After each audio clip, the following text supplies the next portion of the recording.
Chapter 971. When they walked into number 0827, Garcia seemed to have just taken a bath. She was wearing a red and white martial arts robe instead of her sportswear. Her cheeks were still rosy from soaking in hot water. Coupled with her excellent appearance inherited from the Wimbledon family and her wet, shoulder-length gray hair, Garcia was a sight to behold. "Would you like something to drink?" She swirled the glass in her hand. He remembered the first time he came to her house, she still had a cold and distant expression on her face. Of course, it wasn't any gentler now. "No, thanks," Roland said curiously. "Do you have a match today? Have you ever seen an athlete change his clothes at home? Keeping warm before a match is one of the most important preparations for the athletes." Garcia poured herself a glass of milk and sat down opposite him. "No matter how shabby the stadium is, there's always a locker room. Sometimes I wonder if your common sense has been eroded." "Ha!" Roland laughed awkwardly. "I thought martialists were special. In the eyes of the public, it's no different from other sports, except that the process is more exciting and the prize is more generous." She shrugged. "I wear this training robe because I need to use my influence as a martialist." "Oh. Are you going to shoot a commercial?" "I'm going to protest," Garcia said grumpily. "Don't you read the newspaper? The Clover Group is going to tear down the wall on North Tube Street today. If we don't stop them, their next target will be the tube-shaped apartment. By then, your home will be in ruins." Ah. He had almost forgotten about this. Then. "I wish you all the best." "You." "I'm a newbie who hasn't participated in a single match. I have zero fame and don't even have a trial robe." Roland pretended to be regretful. "Even if I go, I won't be of much use. You can do anything, understand?" Garcia pulled out a list from the tea table and slammed it in front of him. "Look at the list. How many of them are martialists? They're all residents of the apartment, but they're still willing to protest with me. If we choose not to speak up because we are not famous, then everyone will ignore our existence." Looking at Garcia's stubborn face, Roland couldn't help but feel a little touched. Whether it was in the face of the invasion of the other world or ordinary life, this seemingly cold woman was actually more passionate than most people. Does she lack a place to live? Of course not. She was the daughter of a great family, a famous martialist, and a master of the force of nature. All of these factors were enough for her to easily buy a house in the city center. What she did was not for herself, but for the other residents in this old neighborhood. Most of them were ordinary people who received a meager salary every month, but could enjoy the benefits of the surrounding developed facilities. Once they were moved to the new suburbs, the quality of life would undoubtedly drop by several levels. Although he knew that these were all illusions associated with the dream world and that the residents in the apartment were all defeated people whose souls had been devoured by Zero, he was not sure if his original idea was correct as the world gradually changed in an unknown direction. In a sense, the indistinguishable illusions were no different from reality. For example, it was difficult for him to regard the radiant woman in front of him as an illusory shell. The longer he stayed in the dream world, the stronger this feeling became. Anyway, since he had brought the book back, he could just take it as a thank you gift and accompany her to walk around. When Roland was about to agree, he suddenly saw a familiar name on the list, Baralatzim. That was the name of the resident of Unit 0510, the demon. Among all the information collected by the Tequila Witches, this long string of characters was particularly eye-catching. Roland glanced at it and did not miss this message. Roland's heart skipped a beat. The demon's name on the list meant that it would also leave the apartment and participate in the protest together with the martialist. It seemed to be an excellent opportunity to peek into the memory fragments of the demon. "Ahem, I have an appointment with someone else in the afternoon, so I can only support you in spirit." He averted his eyes and pretended not to see the expectant look in her eyes. If it had been an ordinary person, he would have exchanged the right to read the book for the support, but Garcia did not do so. She just stood up angrily and said, "I should have known that talking to you would be a waste of my breath."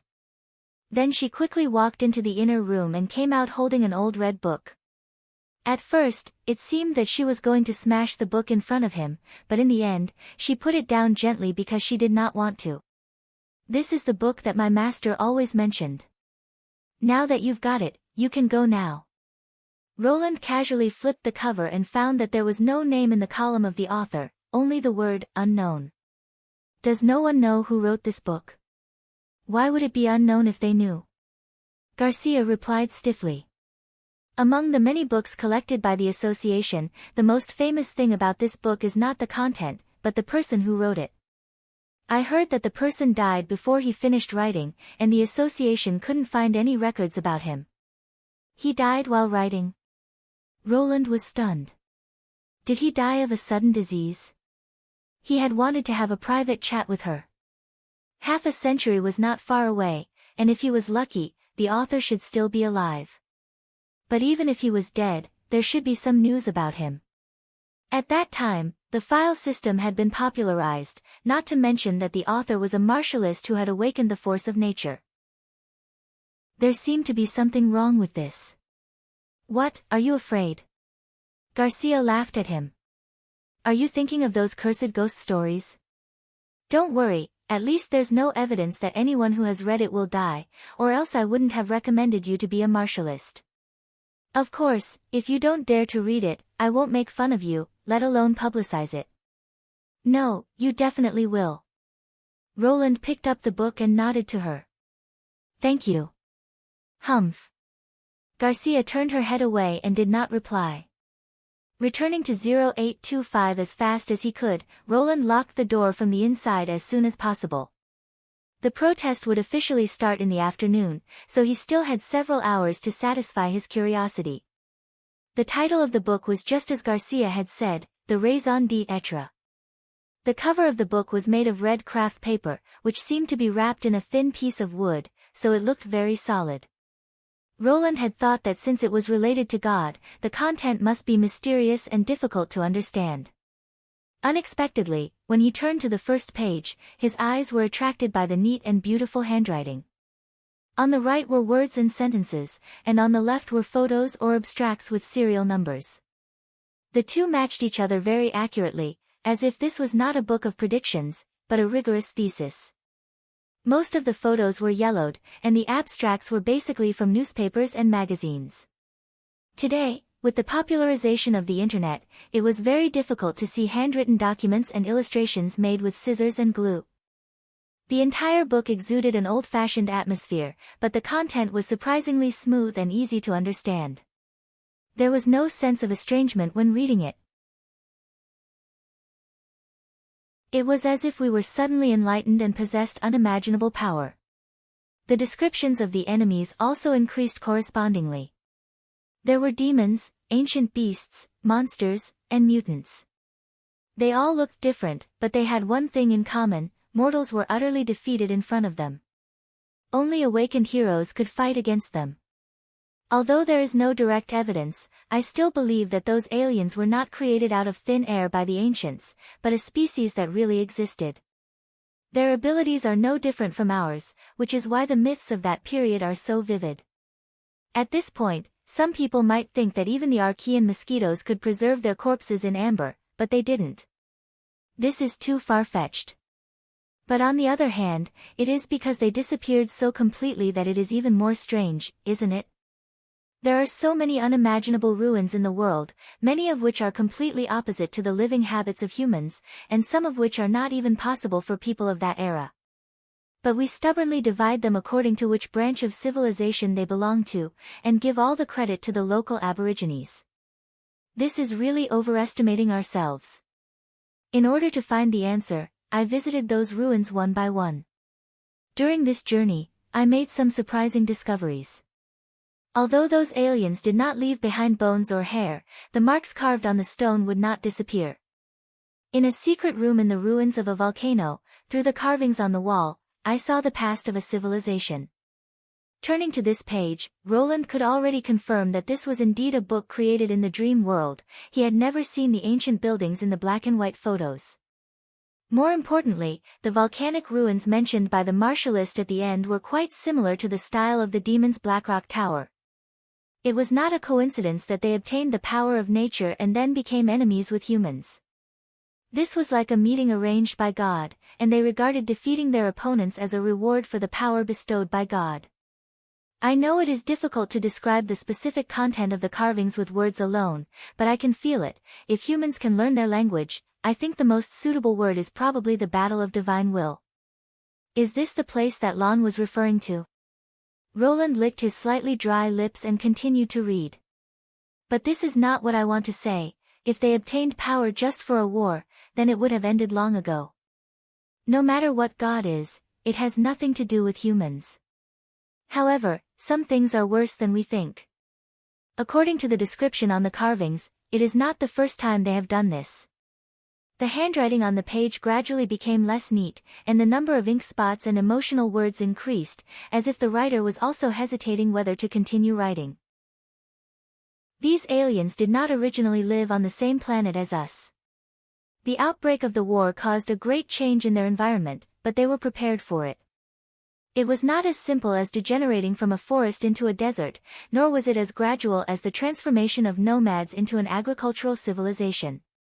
Damn, I do not know how to express this part of the content. To use a perhaps not so appropriate example, such a change is like an atomic transition. Before obtaining energy, it is at a level, and after obtaining energy, it will jump to a higher level. There is no process in between, and there is no intermediate level. It is like teleporting to a higher level in the blink of an eye. To be honest, I do not care how many changes they have experienced, but the problem is, now that they no longer exist, why is the erosion and awakening still continuing? Or, the battle of divine will is not over at all. The more I think about this question, the more frightened I am. What kind of world are we living in? Are the fallen evils really just martialists tempted by power? I feel myself being sucked into a whirlpool. If the answer is no, then what are we facing? The so-called gifts and rewards are all lies. The only difference is that it has changed. The words came to an abrupt end, leaving only a long series of scratches, as if the writer had suddenly lost all his strength and let the pen in his hand fall to the ground. Does no one know who wrote this book? Why did he write it as unknown if he knew? It was said that the writer died before he finished writing it, and the association could not find any record of him.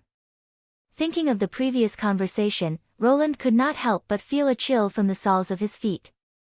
Not to mention, too many parts of this book were filled with a strange atmosphere. Although it was clearly about the dream world, it always gave him a sense of déjà vu. He could not wait to take out his phone and wanted to call Garcia. In any case, there were too many questions in his mind that he needed her to answer. Just then, his elbow accidentally knocked over the book on the table, and a piece of red paper slid out of it. Roland was stunned for a moment, then he bent down to pick it up. There were 2 rows of small words written on it. The day the divine will appears, the appointed time to meet. Chapter 973. Beep. Beep. While he was still in a daze, the call was connected. Hello. Why is it you again? The voice on the other end sounded very impatient. If you have something to say, just say it. I'm going out now. Roland shook his head and forced himself to concentrate. Ah, it's like this. I just read this book, and its content is really scary, right? Garcia seemed to have expected his reaction. People who read it for the first time are usually like this. But after all, it's fictitious. You won't think about it after a good night's sleep. Fictitious? Roland frowned. What do you mean? Literally. A mocking laugh came from the other end of the phone. The Martialist Association investigated the volcanic ruins claimed by the author and found that it was swallowed by magma 200 years ago. It was an active volcano. Although it had never erupted, it had never completely subsided for tens of thousands of years. Unless he could predict the future, or live for 2 centuries, and was not afraid of high temperature and thick smoke. Garcia's answer surprised him. After a long pause, he asked, "So, the content in the book was all made up by him?" "I don't know if it's true or not. I've never been interested in archaeology." Master also said that if he hadn't worn the clothes of a martialist and died in the association's library, this book wouldn't have been included. But the association didn't know his identity. That's why the author is more famous than the book. This is also an unsolved mystery of the association. But don't think that you can figure it out by yourself. I heard from my master that the higher-ups searched the entire archives for this matter, but in the end, they still didn't find anything, Garcia replied. Anyway, that's all about the rumors about this book. Are you done? I'm going to hang up. No, wait. Roland said hurriedly. After you got this book, did you read it again? He wanted to ask about the note directly, but he changed his mind in the end. I flipped through it on the way back. What's wrong? No, nothing.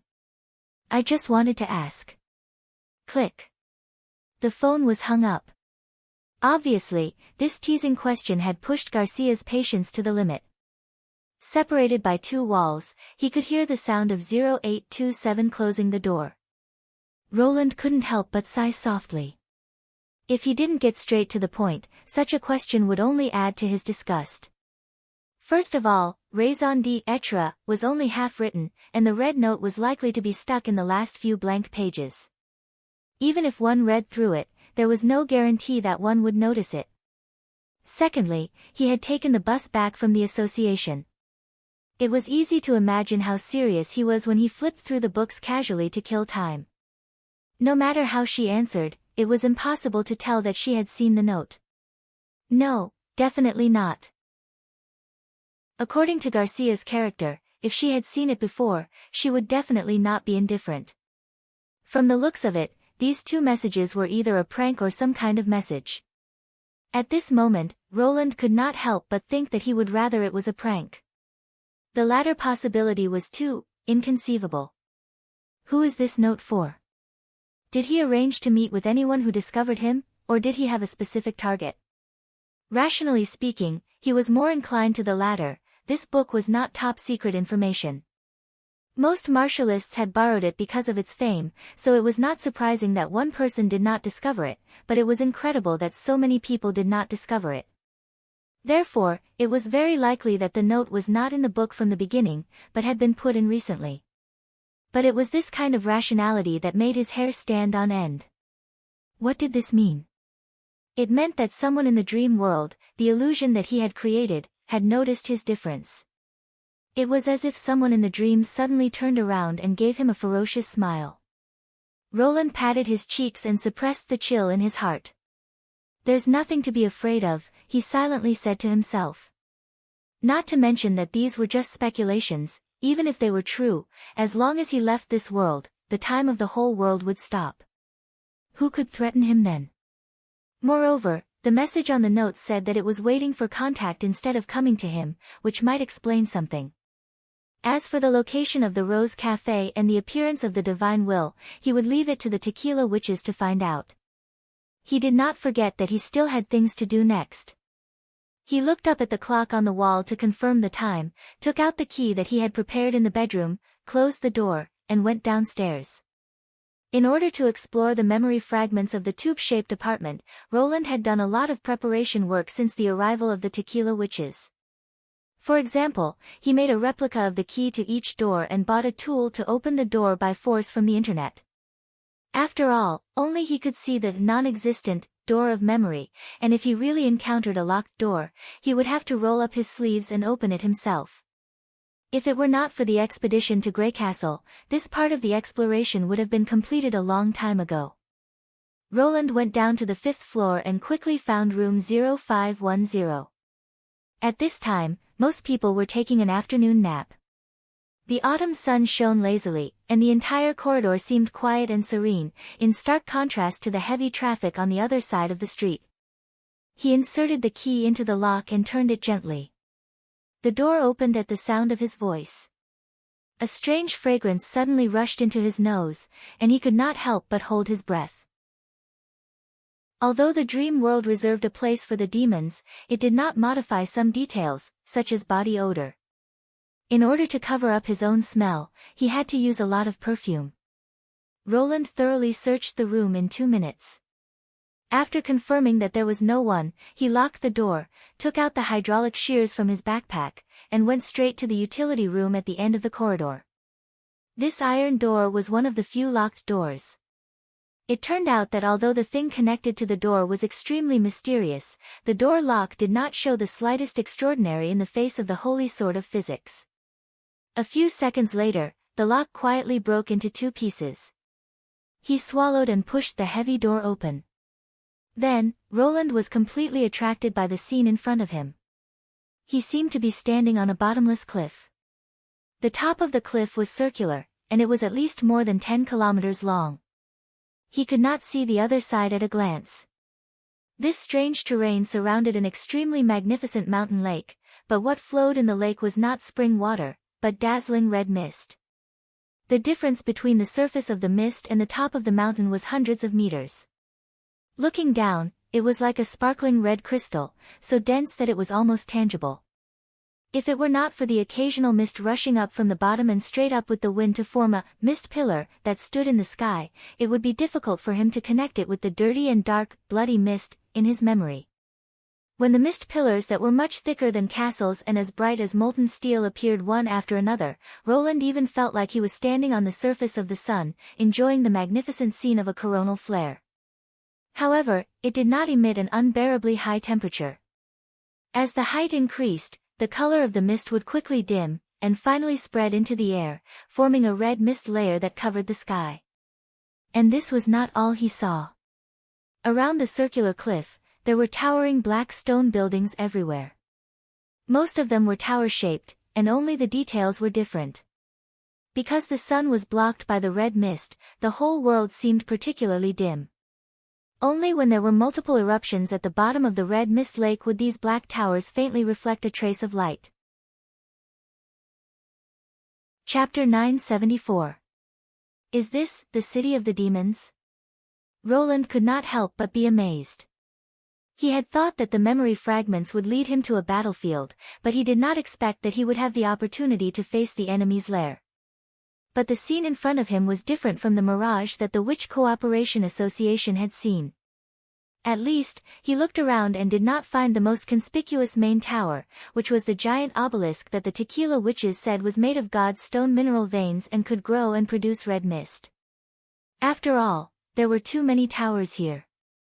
And some of them stood on the cliff, with most of the towers hanging outward, like a pavilion in the air. How did they build such a magnificent building complex? Besides, if this city was not the one Yi and the others saw, where could it be? Or was it located in a more distant place, such as the continent where the demons were rumored to be born? At this moment, Roland noticed that there seemed to be a flickering flame at the bottom of the pit, close to the surface of the red mist lake. Different from the crystal clear mist, it seemed to be a natural burning flame. He could not help but feel a little surprised. Since the red mist could burn, the demon's city should prohibit open fire. Out of curiosity, he decided to go down to the bottom of the pit to have a look. According to the architectural style of the hole in the cliff, there should be a ladder or hanging basket nearby. However, before he had even walked 100 meters, Roland suddenly stopped in his tracks. At the same time, all the muscles in his body tensed up. A group of demons came out from the corner in front of him. Judging from their appearance, they should all be mad demons. They wore bone armor and held short spears in their hands. The 2 leading demons were wearing gloves. Their burly bodies almost blocked half of Roland's way. And the distance between them was less than 10 steps. Wait, how could there be living creatures in the memory fragments? When he wandered in the Hermes Cathedral, he did not see any judgment army or church priests. This accident caught Roland off guard and he did not know how to react for a while. Should I run away? He had seen the strength and accuracy of the mad demons when they threw their spears. Giving his back to the enemy was undoubtedly a suicidal move. Rush up and kill them. The power of the dream world was still circulating in his body. At this moment, his skills were far superior to those of ordinary people, but compared to these bloodthirsty monsters, his combat skills were basically stuck at the level of a brawl. He might be able to fight one-on-one, but to fight 6 mad demons alone? He felt that his chances of winning were very slim, especially against the Iron Hand Devil, whose powerful electrocution ability was definitely the nemesis of melee combatants. However, before he could make a decision, something surprising happened again. The demon did not seem to notice the presence of the uninvited guest. Instead, it walked past him without the slightest pause. Roland was stunned for a moment, then subconsciously turned around and reached out to touch the arm of the last mad demon. His fingers passed through its skin, but his fingertips did not feel anything. It was as if he was touching an illusion. So, it was like this. He retracted his hand thoughtfully and leaned over to press it against the ground. This time, he could clearly feel the dampness from the black soil eroded by the red mist. Roland vaguely had an answer in his heart. It seemed that the resistance of the devoured not only determined the scope of the memory fragments, but also affected the things displayed in the scene. Obviously, the content preserved in this memory was much more than what Zero had left behind. Following this train of thought, he could not help but have 2 new doubts in his mind. One was the church warriors who deliberately sacrificed themselves to feed Zero. How rich could their memories be? Could it be that they could talk to the dead after going in? The other was Zero's consciousness of resistance, or how strong was her hatred and unwillingness after losing to him. She actually defeated the demons. Thinking of this, he suddenly had an impulse to go back home, hang up the little guy and give her a good spanking. Roland took a deep breath, put aside the distracting thoughts in his mind, and quickened his pace to his destination. Just as he had expected, there were many ramps and stone stairs leading to the bottom of the circular cliff, and some of them were very spacious, not at all inferior to the main road of Neverwinter. The deeper he went, the more he felt the vastness of the red mist lake. Even if half of the great snow mountain of the western region was flattened, it would probably be no bigger than this. Standing halfway up the slope, he could not help but feel a sense of insignificance. It was as if heaven and earth were moving away from him, leaving only the surging pillar of fog and the faintly discernible suspended stone pagoda in the fog. It was hard to imagine that this giant pit was formed naturally. What was even more unbelievable was that the demons had transformed this place into their permanent residence. How many hundreds of years would it take for them to excavate a circular pit tunnel big enough for carriages to pass through, and to cover it with a layer of hard black flint? If the demons' technical level and social organization were to be measured in this way, they would be an extremely difficult enemy to deal with. Nowadays, there was no chance for human beings to win by luck. To win the battle of divine will, the 4 kingdoms had to go all out. As he moved closer to the firelight, Roland noticed that there were more and more demons on the road. Not all of them carried weapons, and most of them wore animal skins or cloth robes. They had a variety of appearances and body shapes, and it was hard to imagine that they were the same species.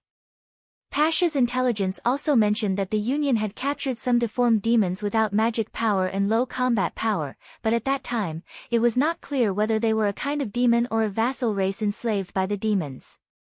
However, Roland did not find any superior demons similar to supervisors in the surroundings. Their actions seemed to be completely spontaneous, which meant that the answer should be the former. This kind of division seemed to be more thorough than the division between witches. Not only in terms of ability, but also in form.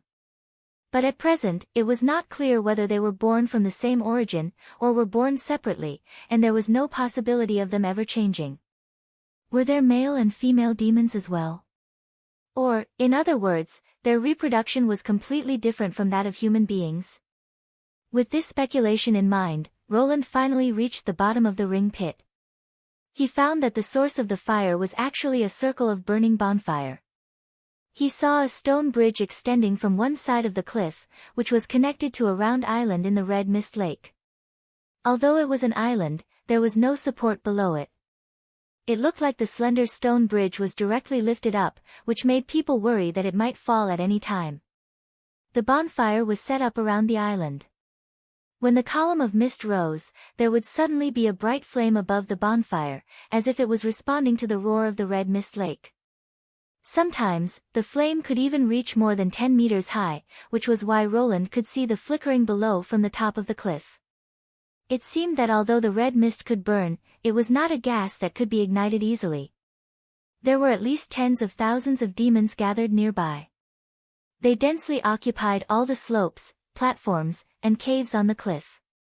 Colorful banners fluttered up and down with the ever-changing wind, and their incomprehensible roars and cries almost covered the roar of the airflow at the bottom of the cave.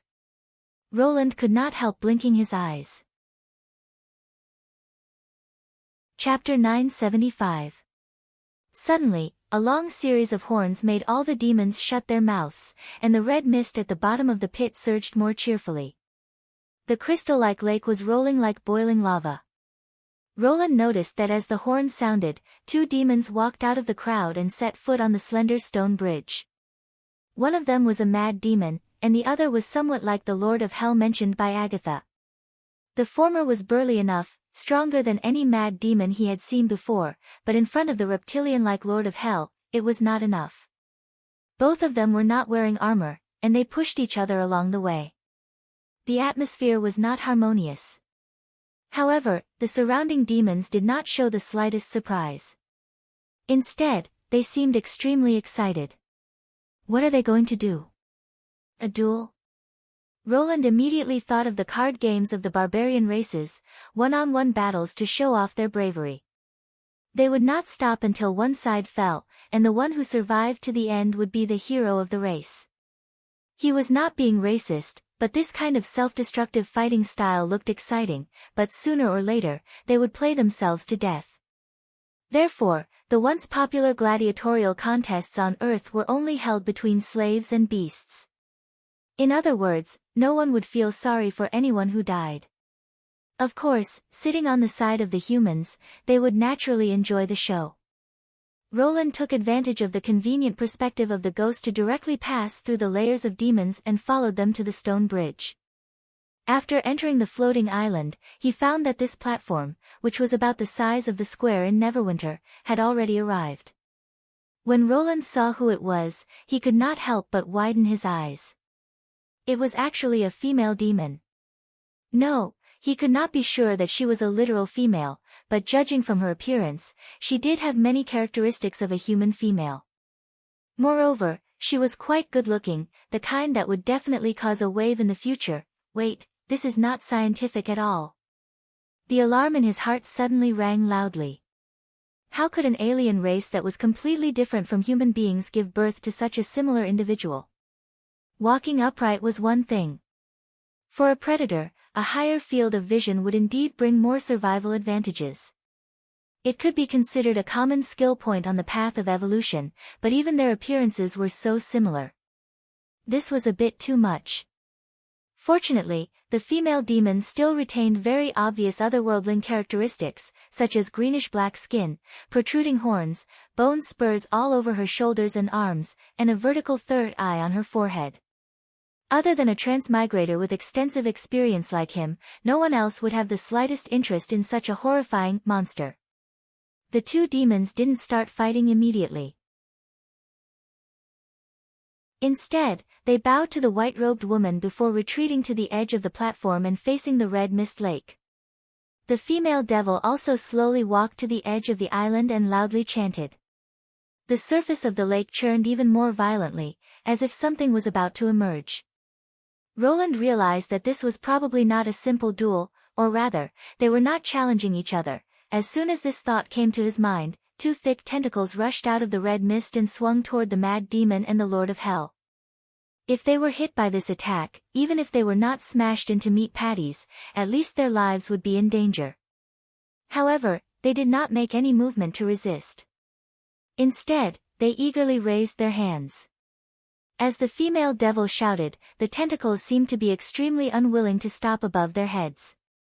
After wriggling for a moment, they spat out a stream of mucus and a crystal-clear gem. Then, without hesitation, they used their fingers to dig the skin on their chests and pressed the gem hard into their flesh. In an instant, an intense light shot out, making it almost impossible to look directly at it. Roland's heart skipped a beat. Was that a magic stone? Did the combat troops of the demons use this method to obtain supernatural abilities? However, he vaguely felt that something was wrong. The mad demons were the lowest soldiers of the enemy, and there were at least tens of thousands of them in a battle. If even their transformation required such a grand show, this city would not be able to do anything else all day long. After a few minutes, the light gradually faded, and the scene that appeared surprised him. He saw that the arrogant Lord of Hell had curled up into a ball as if it was suffering great pain. The pores on its back had all opened, constantly spurting out bursts of white mist, and its body was also showing signs of melting. The mad demon, on the other hand, was much better off. Although its expression was extremely ferocious, and eye-catching blue veins were bulging on its chest, at least it was still standing. In addition, its body had obviously shrunk a lot, and its arms and legs were not as thick as buckets. Roland did not know whether it was a side effect of embedding the magic stone. Looking at the two devils in completely different situations, Roland could not help but think of the transformation ceremony of the gods' punishment army.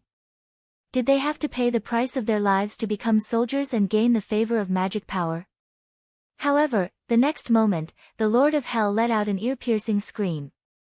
It raised its upper body and pressed down on the female devil in the field at lightning speed. With a loud bang, the whole floating island trembled. Roland had thought that he would see a pile of crushed flesh under the demon, but there was nothing but broken bricks. The Lord of Hell, who had lost its target, became even more furious. Its pair of red eyes stared at the mad demon on the other side, its killing intent obvious. So that was it. He roughly understood the reason for this change. The failure of embedding the magic stone would not cause the devil to die, but it would turn them into something else. At least, the Lord of Hell had become more like a reptile monster, and there was no trace of rationality in its movements. It had been an intelligent species before, but now it had degenerated into a downright beast. But to his surprise, the mad demon did not show any signs of dodging. Instead, it fought with the giant reptile with a fanatical look on its face. The magic stone had given it new abilities, and its shrunken body made it more agile. The seemingly powerful four-legged monster was being pushed back by the mad demon's attack. The high-temperature steam it spewed could only burn the corners of its opponent's clothes, but the black waves of light released by the opponent could leave deep wounds on its body that were so deep that the bones could be seen. In less than 5 minutes, the battle came to an end. The last blow was the mad demon's signature throw. It tore off the monster's tail, peeled off the skin and flesh, raised the long tail bone high, and threw it at the dying target. The bone shot out like lightning straight through the head of the Lord of Hell, and the four-legged monster no longer had any signs of life. Roland, who was watching the battle, looked gloomy. He noticed that the winner's arm did not show any signs of withering. After killing its own kind that had lost its rationality, the mad demon walked step by step to the huge corpse, tore off the magic stone, and swallowed it together with the opponent's flesh. The audience suddenly burst into an uproar. Even the female demon, who had returned at some point, raised her eyebrows in surprise.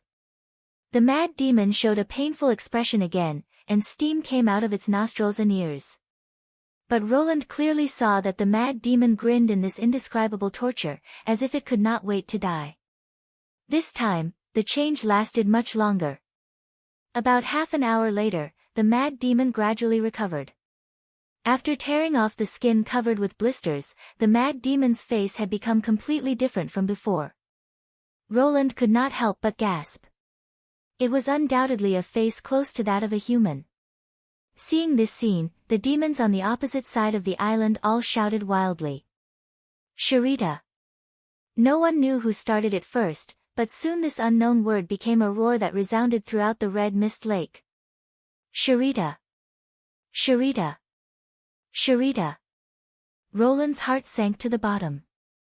He could not help but think of the rumor that Pasha had mentioned. It is said that before the first battle of Divine will began. No, it should be said that before that, some people had come into contact with demons. At that time, they were no different from beasts. It was a human who imparted knowledge to them. Chapter 976. Even after leaving the dream world, Roland could still feel the chill on his back. "Are you all right?" Nightingale, who was lying on the desk and munching on snacks, flew to the recliner in a flash when she saw him wake up. "Did something happen over there?" Seeing her familiar face and concerned expression, the oppressive feeling of being in an alien race instantly dissipated. He heaved a long sigh and forced a smile. "No problem, just some new discoveries." Nightingale revealed a suspicious look. "Really? You don't look well," she said as she reached out her hand and touched Roland's forehead. "Look, you're sweating." Only then did Roland realize that the chill on his back came from his slightly damp inner shirt. "You know I'm not lying. It was just a dream after all." However, he was not as confident as he had expected. The dream world was becoming more and more complicated, or rather, it was becoming more and more like a real world. "I don't know." Nightingale twitched her mouth. "Ah. You need to cast a spell to detect lies." She spread out her hands. "You're not only the king of Greycastle, but also the leader of the Tequila Ancient Witches and the Sleeping Spell. Even the Kingdom of Dawn is willing to listen to your orders. Your status has already surpassed that of an ordinary king. In the future, you'll only know more and more secrets. If I knew everything, I'd feel uncomfortable." She paused.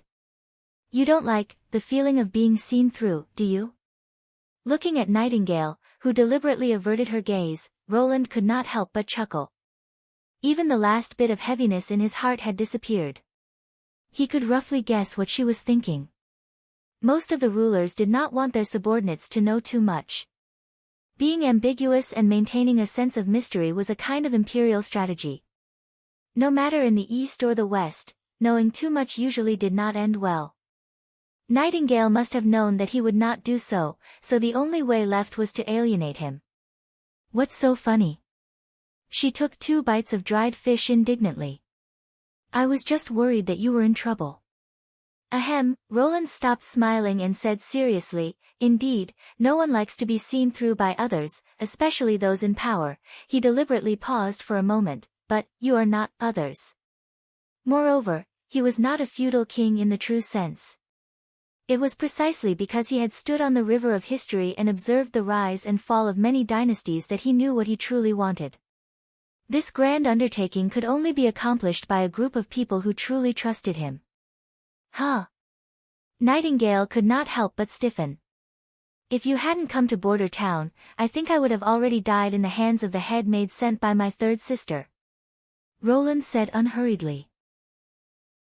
"Besides, when the Battle of Divine Will starts, there will definitely be more dangerous situations, and the kingdom will not be as united as a piece of iron. You still have a lot of work to do.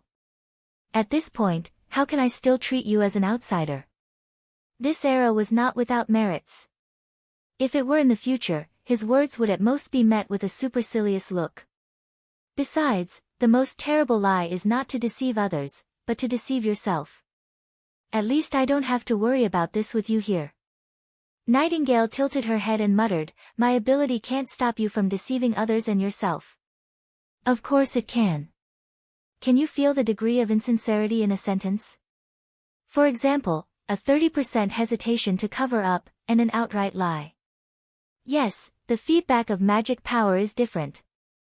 So, if I pretend to be full of confidence when I'm uncertain, it's tantamount to deceiving myself, and sometimes, the former is even more harmful than the latter. At this time, as long as you remind me, I may be able to correct a big mistake. Roland spread out his hands. "How about it? Now you know how important your duty is, don't you?" "In that case," Nightingale said after a moment of silence, "I'll ask you again. This time, I'll use my ability." Roland gestured for her to go ahead. "Are you sure you're okay?" So, what she most wanted to be sure of was her own safety. Roland replied with a smile, "Ah, this time I'm really okay." After hearing this, Nightingale was relieved. Then what's the new discovery you mentioned? This is what I'm going to announce to all the commanders of the United Front. He got up, walked to the desk, and picked up the phone to the third border city.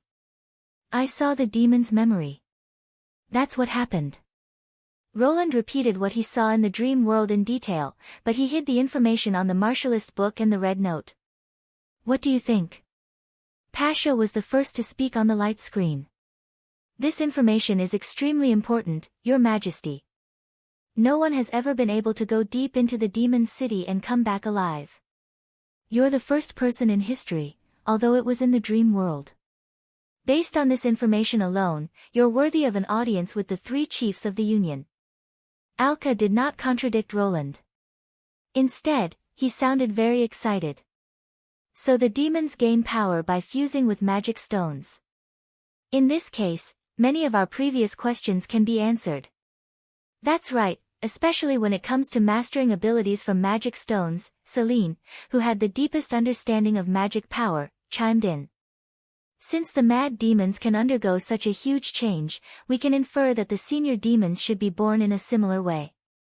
As long as they fuse with a certain number of magic stones, they can transform into a completely different species. This change doesn't come from bloodline inheritance, but a mutation of power. This also explains why the senior demons have so many different abilities. I have a question, Tilly, the leader of the sleeping spell, asked. Is there an upper limit to this kind of enhancement? Her words caused a brief silence in the conference hall. After a while, Celine replied, I'm afraid not. Are they even stronger than Transcendence? Wendy furrowed her brows. You can't compare them like that. Celine shook her main tentacle. Do you still remember the last words of the underground civilization? The path of magic power is the path to godhood. One day, we will be no different from God. In other words, as long as we continue to improve our control and understanding of magic power, there will be no limit to our growth, whether it is for witches, demons, or the underground civilization. Fortunately, this path is full of thorns and is not so easy to reach. On the contrary, this news is beneficial to us. The birth of a bloodline means a stable growth. The number of senior demons that can be accumulated in 400 years is definitely a terrifying number, Celine continued. Fortunately, we finally know that they also have to resign themselves to their fate. In addition, according to His Majesty's information, the success rate of promotion should not be too high. Otherwise, the demons would not have reacted so strongly. She is indeed a witch who has fought against demons all her life, Roland thought. She can analyze so much information from such a scene. Compared to the new promoted, I'm more worried about that rumor, Pasha said again in a voice that only he could hear. Your discovery has, in a sense, confirmed it. I feel very uneasy. Why would someone do such a thing? I always feel that the battle of divine will may not be as simple as we think. Roland also replied in his mind, indeed. But no matter what, it has already happened. No matter how worried I am, I can't change it. All I can do is to fight to the end. Your willpower is admirable, Your Majesty, Pasha sighed after a while. After a while, Pasha sighed. Although your identity as a mortal is a little special, the Union has indeed made a mistake. It was not like that from the beginning. He smiled and did not reply. 6 days later, the vanguard of the First Army officially entered the demons' territory. Roland also received a report from the front line. Sylvie reported that she has found traces of the enemy. A group of devil beasts is flying toward the First Army, Nightingale, who was holding the sigil of listening, reported. Chapter 977. North of the Western region, on the fertile plains. Under the guidance of Sylvie, the sniper team soon arrived at their shooting position, a small forest far away from the First Army. A 5-kilometer shooting range was not safe. Under good weather and with no cover, the devil beasts could still discover the First Army. After all, when a team of thousands of soldiers was moving, even if they were more than 10 kilometers away, they would still be a relatively conspicuous target. Therefore, the advisor department's plan was to intercept them, pause the march, and hide on the spot. On the one hand, they would take advantage of the high mobility of the witches, the Sky Group, composed of Lightning and Maggie, and the Arc Group, with Maggie as the core, to take the initiative to kill the enemies from a safe distance and mislead them. On the other hand, each participant was given a special camouflage uniform called Jungle Camouflage, which was not only dyed with strange colors, but also made of unusual materials. The Sky Group gave the latter a high evaluation. According to the two little girls, once they stopped moving, it was almost impossible to distinguish the wearer's silhouette from the sky, as if they had disappeared into thin air. Now, Andrea was wearing the same uniform. But she did not like it. The straight sleeves and trousers had no sense of design to speak of, and the twisted brownish-green spots were more like graffiti that had been casually smeared on. Not only that, but the material felt as stiff as tree bark. If not for the special lining made by Soroya, the skin would have been worn off. No matter the body shape, they looked the same after wearing it. Andrea did not know where His Majesty found the cloth to make the clothes so rough. Of course, although she had some complaints in her heart, she would not say it out loud. Apart from the reason that nobles should maintain their elegance no matter what happened, Ashes would certainly not let go of the opportunity to laugh at her. What a weak and inexperienced young lady, and the trip to the Kingdom of Dawn had made you return to your original form. Andrea could easily guess a few words, and she could even simulate the tone in her mind. Obviously, she had made a great contribution to the attack on the Kingdom of Dawn, but Ashes was idling around Lady Tilly. The demons are 30 kilometers away from us. We can get ready. Sylvie's voice interrupted her thoughts. Let's go up now. Yes, the arc is rising. The barrier will be lifted in 5 seconds. Everyone, please prepare for impact, Maggie replied. Oh, that's the tone. Lightning clenched her fist. It sounds very professional, you learn fast. Is that so? Thank you. Maggie touched her head shyly. She had probably never received such praise when she was in the church. Andrea, on the other hand, couldn't help but hold her forehead. How was such a blunt way of speaking professional? They were also prepared for the impact. As the ability was dispelled, everyone swayed a little due to the inertia.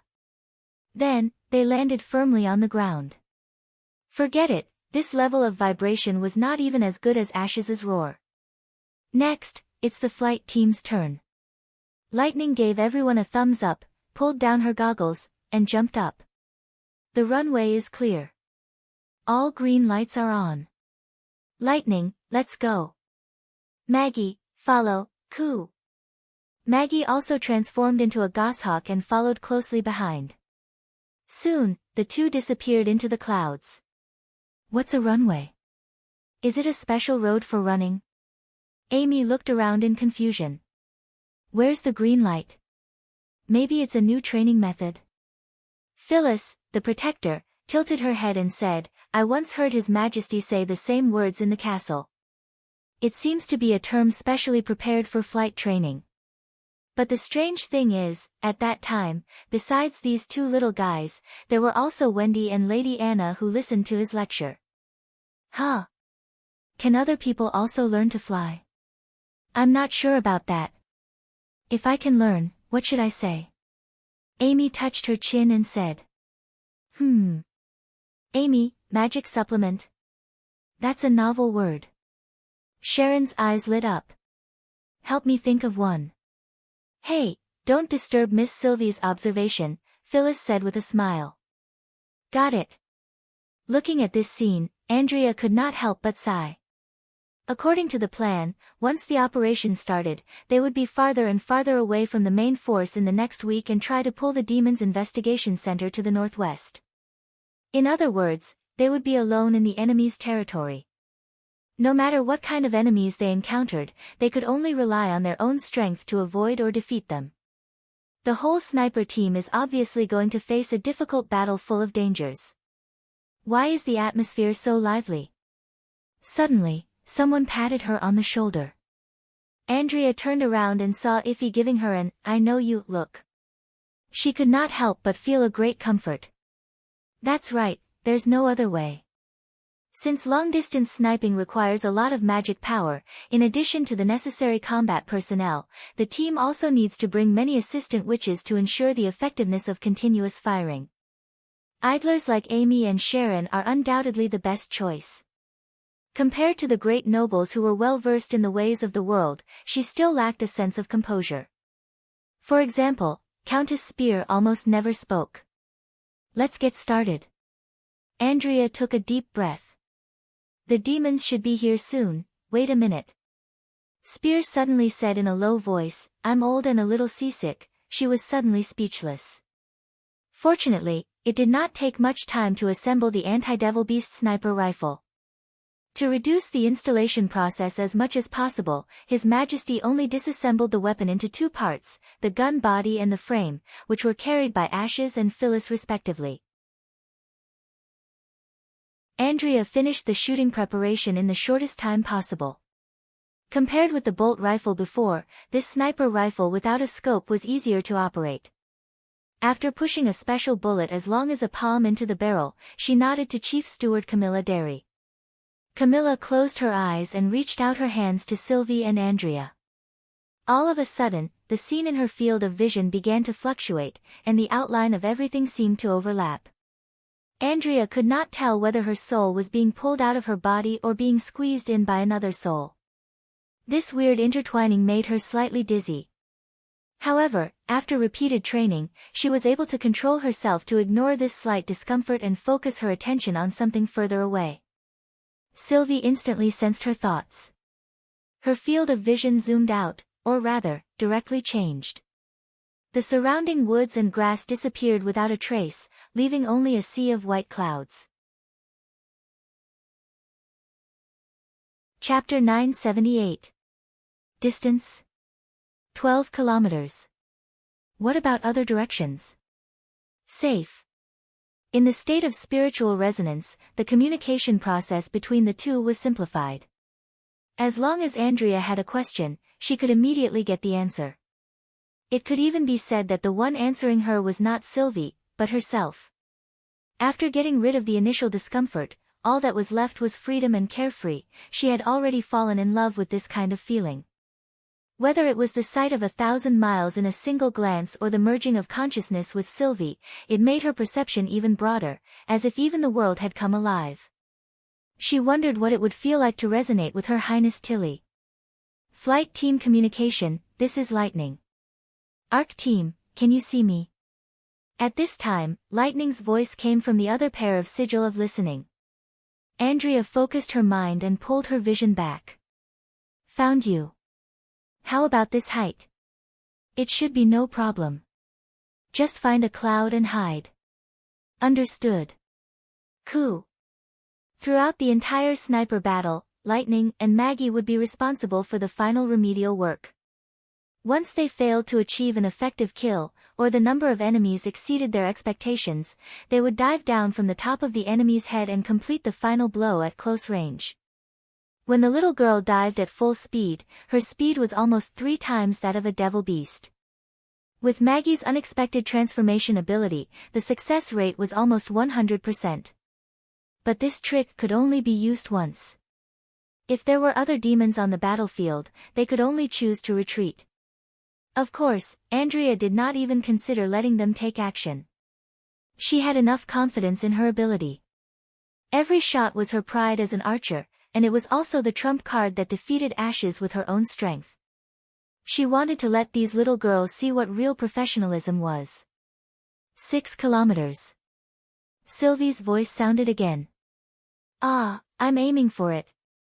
Andrea closed her eyes and made her vision disappear completely. Then she focused all her attention on the first target. 5 kilometers was not the limit of the range, nor was it the limit of her ability, but her personal limit.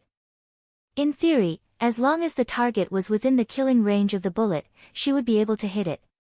But the upper limit of her magic power limited her performance, so she could not really achieve this.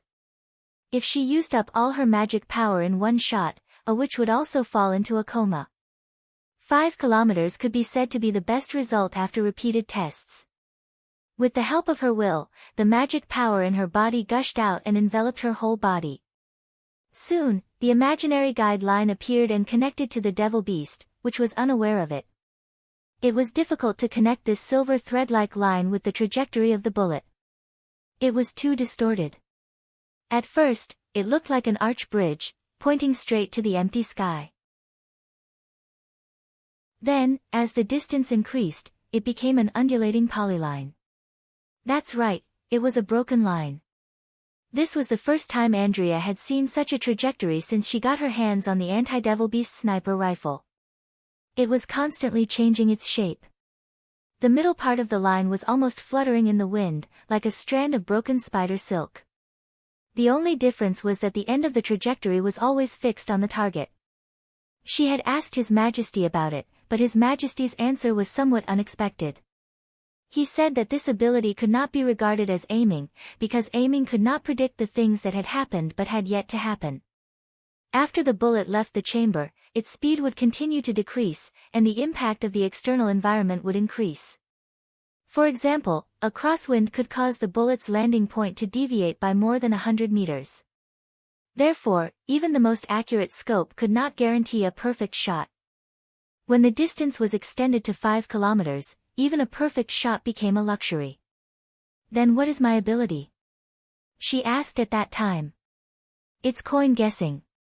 It seemed that Roland had been waiting for her to ask this question. Although it was a little mysterious, she did not dislike it. If the external conditions are completely the same, then the result will also be fixed. Think about it, as long as you shoot, the bullet will definitely fall somewhere. Then how can you make it fall on the enemy's head? It's like tossing a coin in the sky, and you can pick the one that stands up in advance. Are you sure? Are you sure? But I can't always get the card I want when I play cards. Ahem, these two things are not the same thing. Anyway, do you want to become stronger? There may be a subject that can greatly enhance your ability. Really? What is it? His Majesty smiled. Probability theory.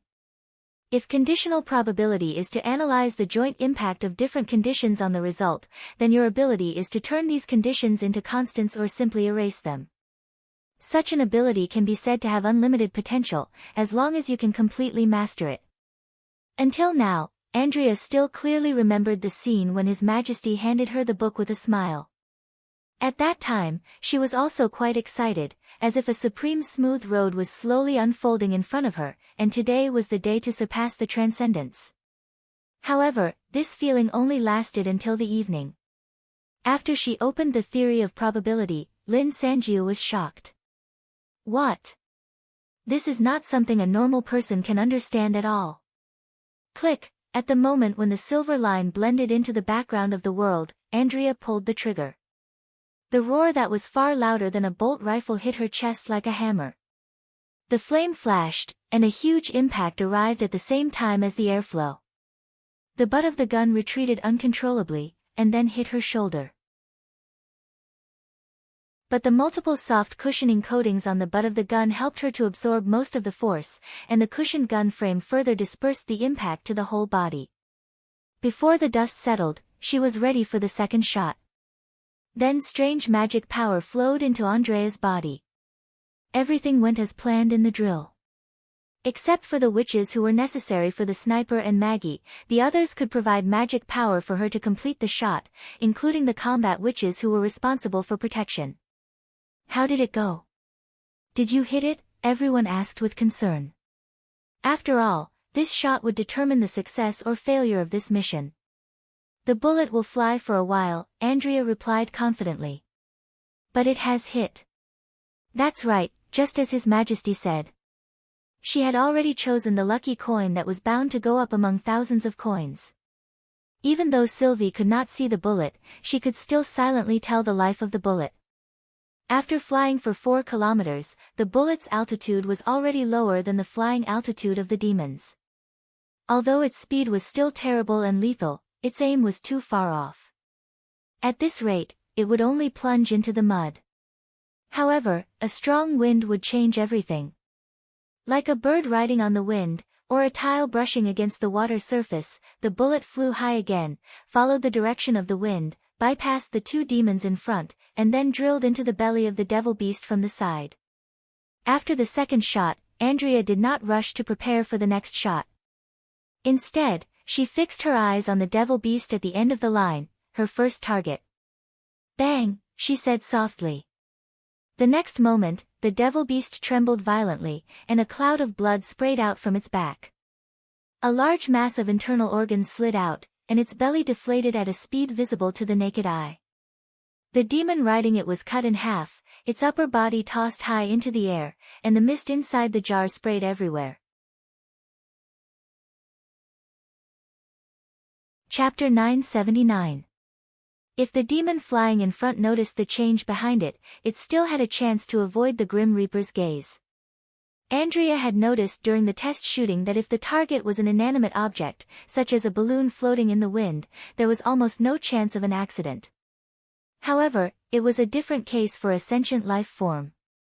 A living creature that realized that it might be in danger and changed its course was not within the range of her ability to detect it.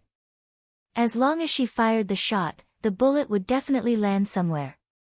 Once she pulled the trigger, the corresponding landing point was already determined. If the target moved away from the predetermined point due to some subjective factor, it would be able to avoid the fatal shot. Previously, from shooting to hitting the target, everything happened in a flash, so she had never missed. However, when the distance expanded to 5 kilometers, the process seemed a little too long. Andrea was not surprised by this situation. After all, her ability was to pick the coin that would inevitably fall up, not to smear glue under the coin. If someone suddenly pulled away from the carpet at the bottom or touched the coin with their fingers, it would still fall down. That was exactly what the flying team was prepared for. Unfortunately, the demon was indifferent. It was not that it was not vigilant enough.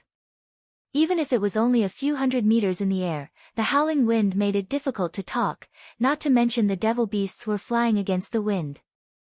Lightning had repeatedly tested this when she formulated the plan. The final conclusion was that as long as the two parties were more than 10 meters apart, the sound of the bullet piercing through flesh would be completely drowned out by the wind. This was also the reason why Andrea targeted the last demon first.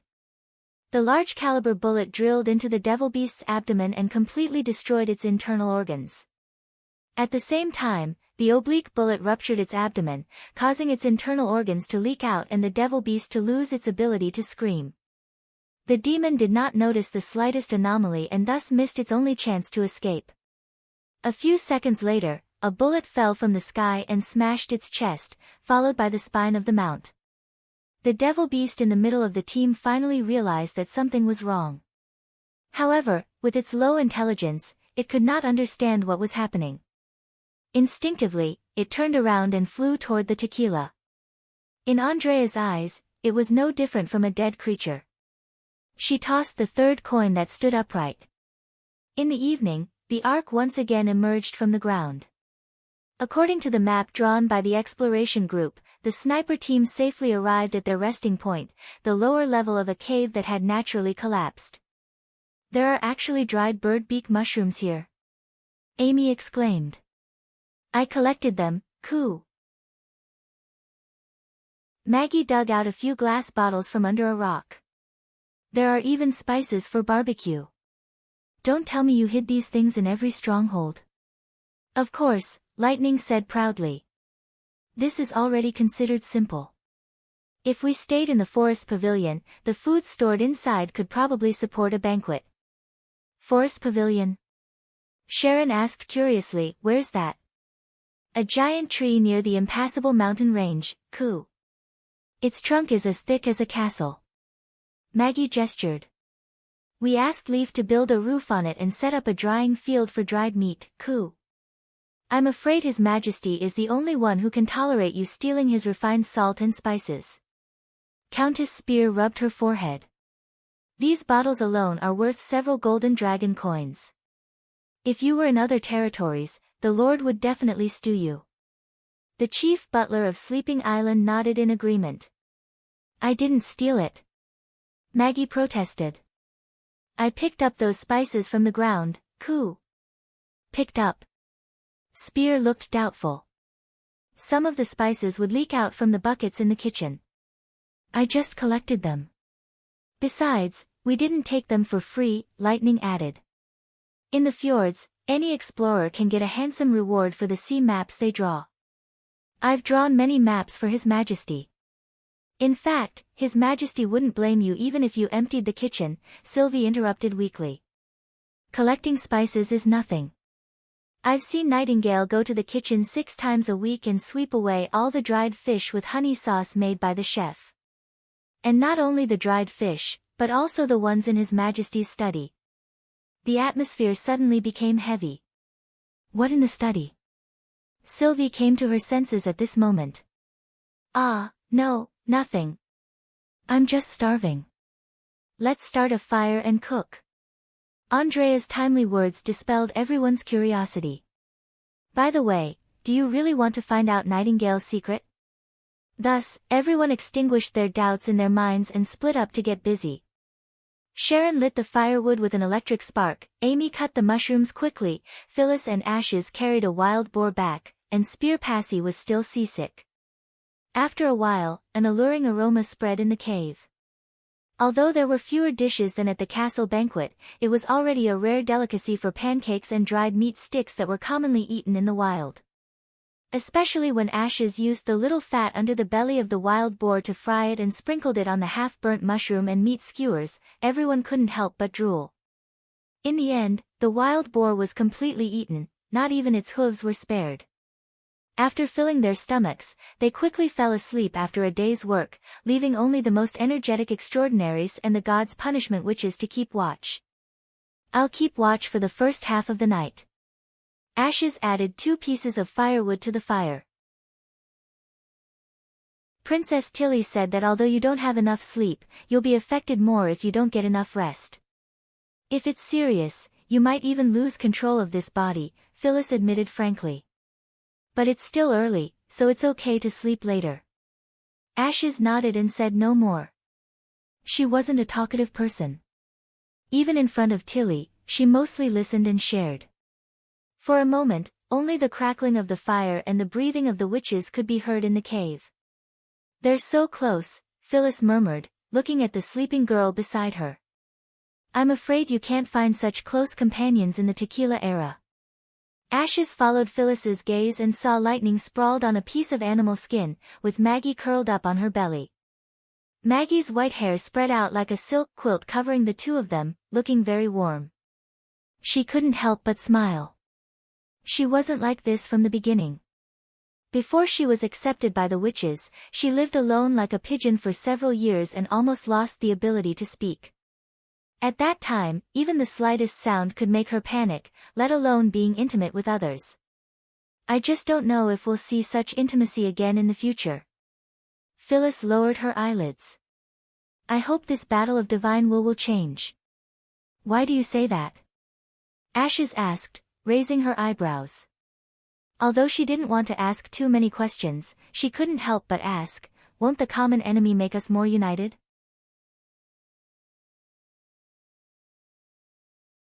Chapter 980. What else? Ashes asked in surprise. Every aspect. That's why we have a longer lifespan, a healthier body, a stronger self-healing ability, and a higher plasticity than mortals, Phyllis said slowly, and our temperament is also one of them. Temperament, what do you mean? If we desire to use magic power to achieve a certain goal, magic power will guide us in that direction, such as wanting to avenge our dead companions, wanting to kill the demons at all costs, and so on. A witch's heart will also become more and more indifferent, or in other words, ruthless. Phyllis looked at the flickering fire and said, for a fighter, this can indeed make him stronger, but it will gradually turn us into another kind of thing. What kind of thing? Inhuman. Ashes could not help but feel nervous. She thought of herself in the past, who was always looking for opportunities to kill the church members and did not care about anything else. That was indeed the time when she was the most powerful. The surging killing intent in her heart gave her almost infinite power, but apart from that, she had nothing. If she had not happened to meet Princess Tilly, she was afraid that there was no difference between her and a beast. Of course, that's not the case for everyone. It's just a trend. The pressure of war has caused most of the living to have no time to care about anything else. Even mortals without mana would be driven mad by the hopeless, drawn-out war. Compared to them, at least we've turned madness into strength, and that's already pretty good. Phyllis continued, therefore, a series of changes in the Union at that time may be difficult for you to understand, but at that time, it was a matter of course. Without an extremely strong determination, the three chiefs could not have become transcendents. I see. Ashes reached out to stir the fire.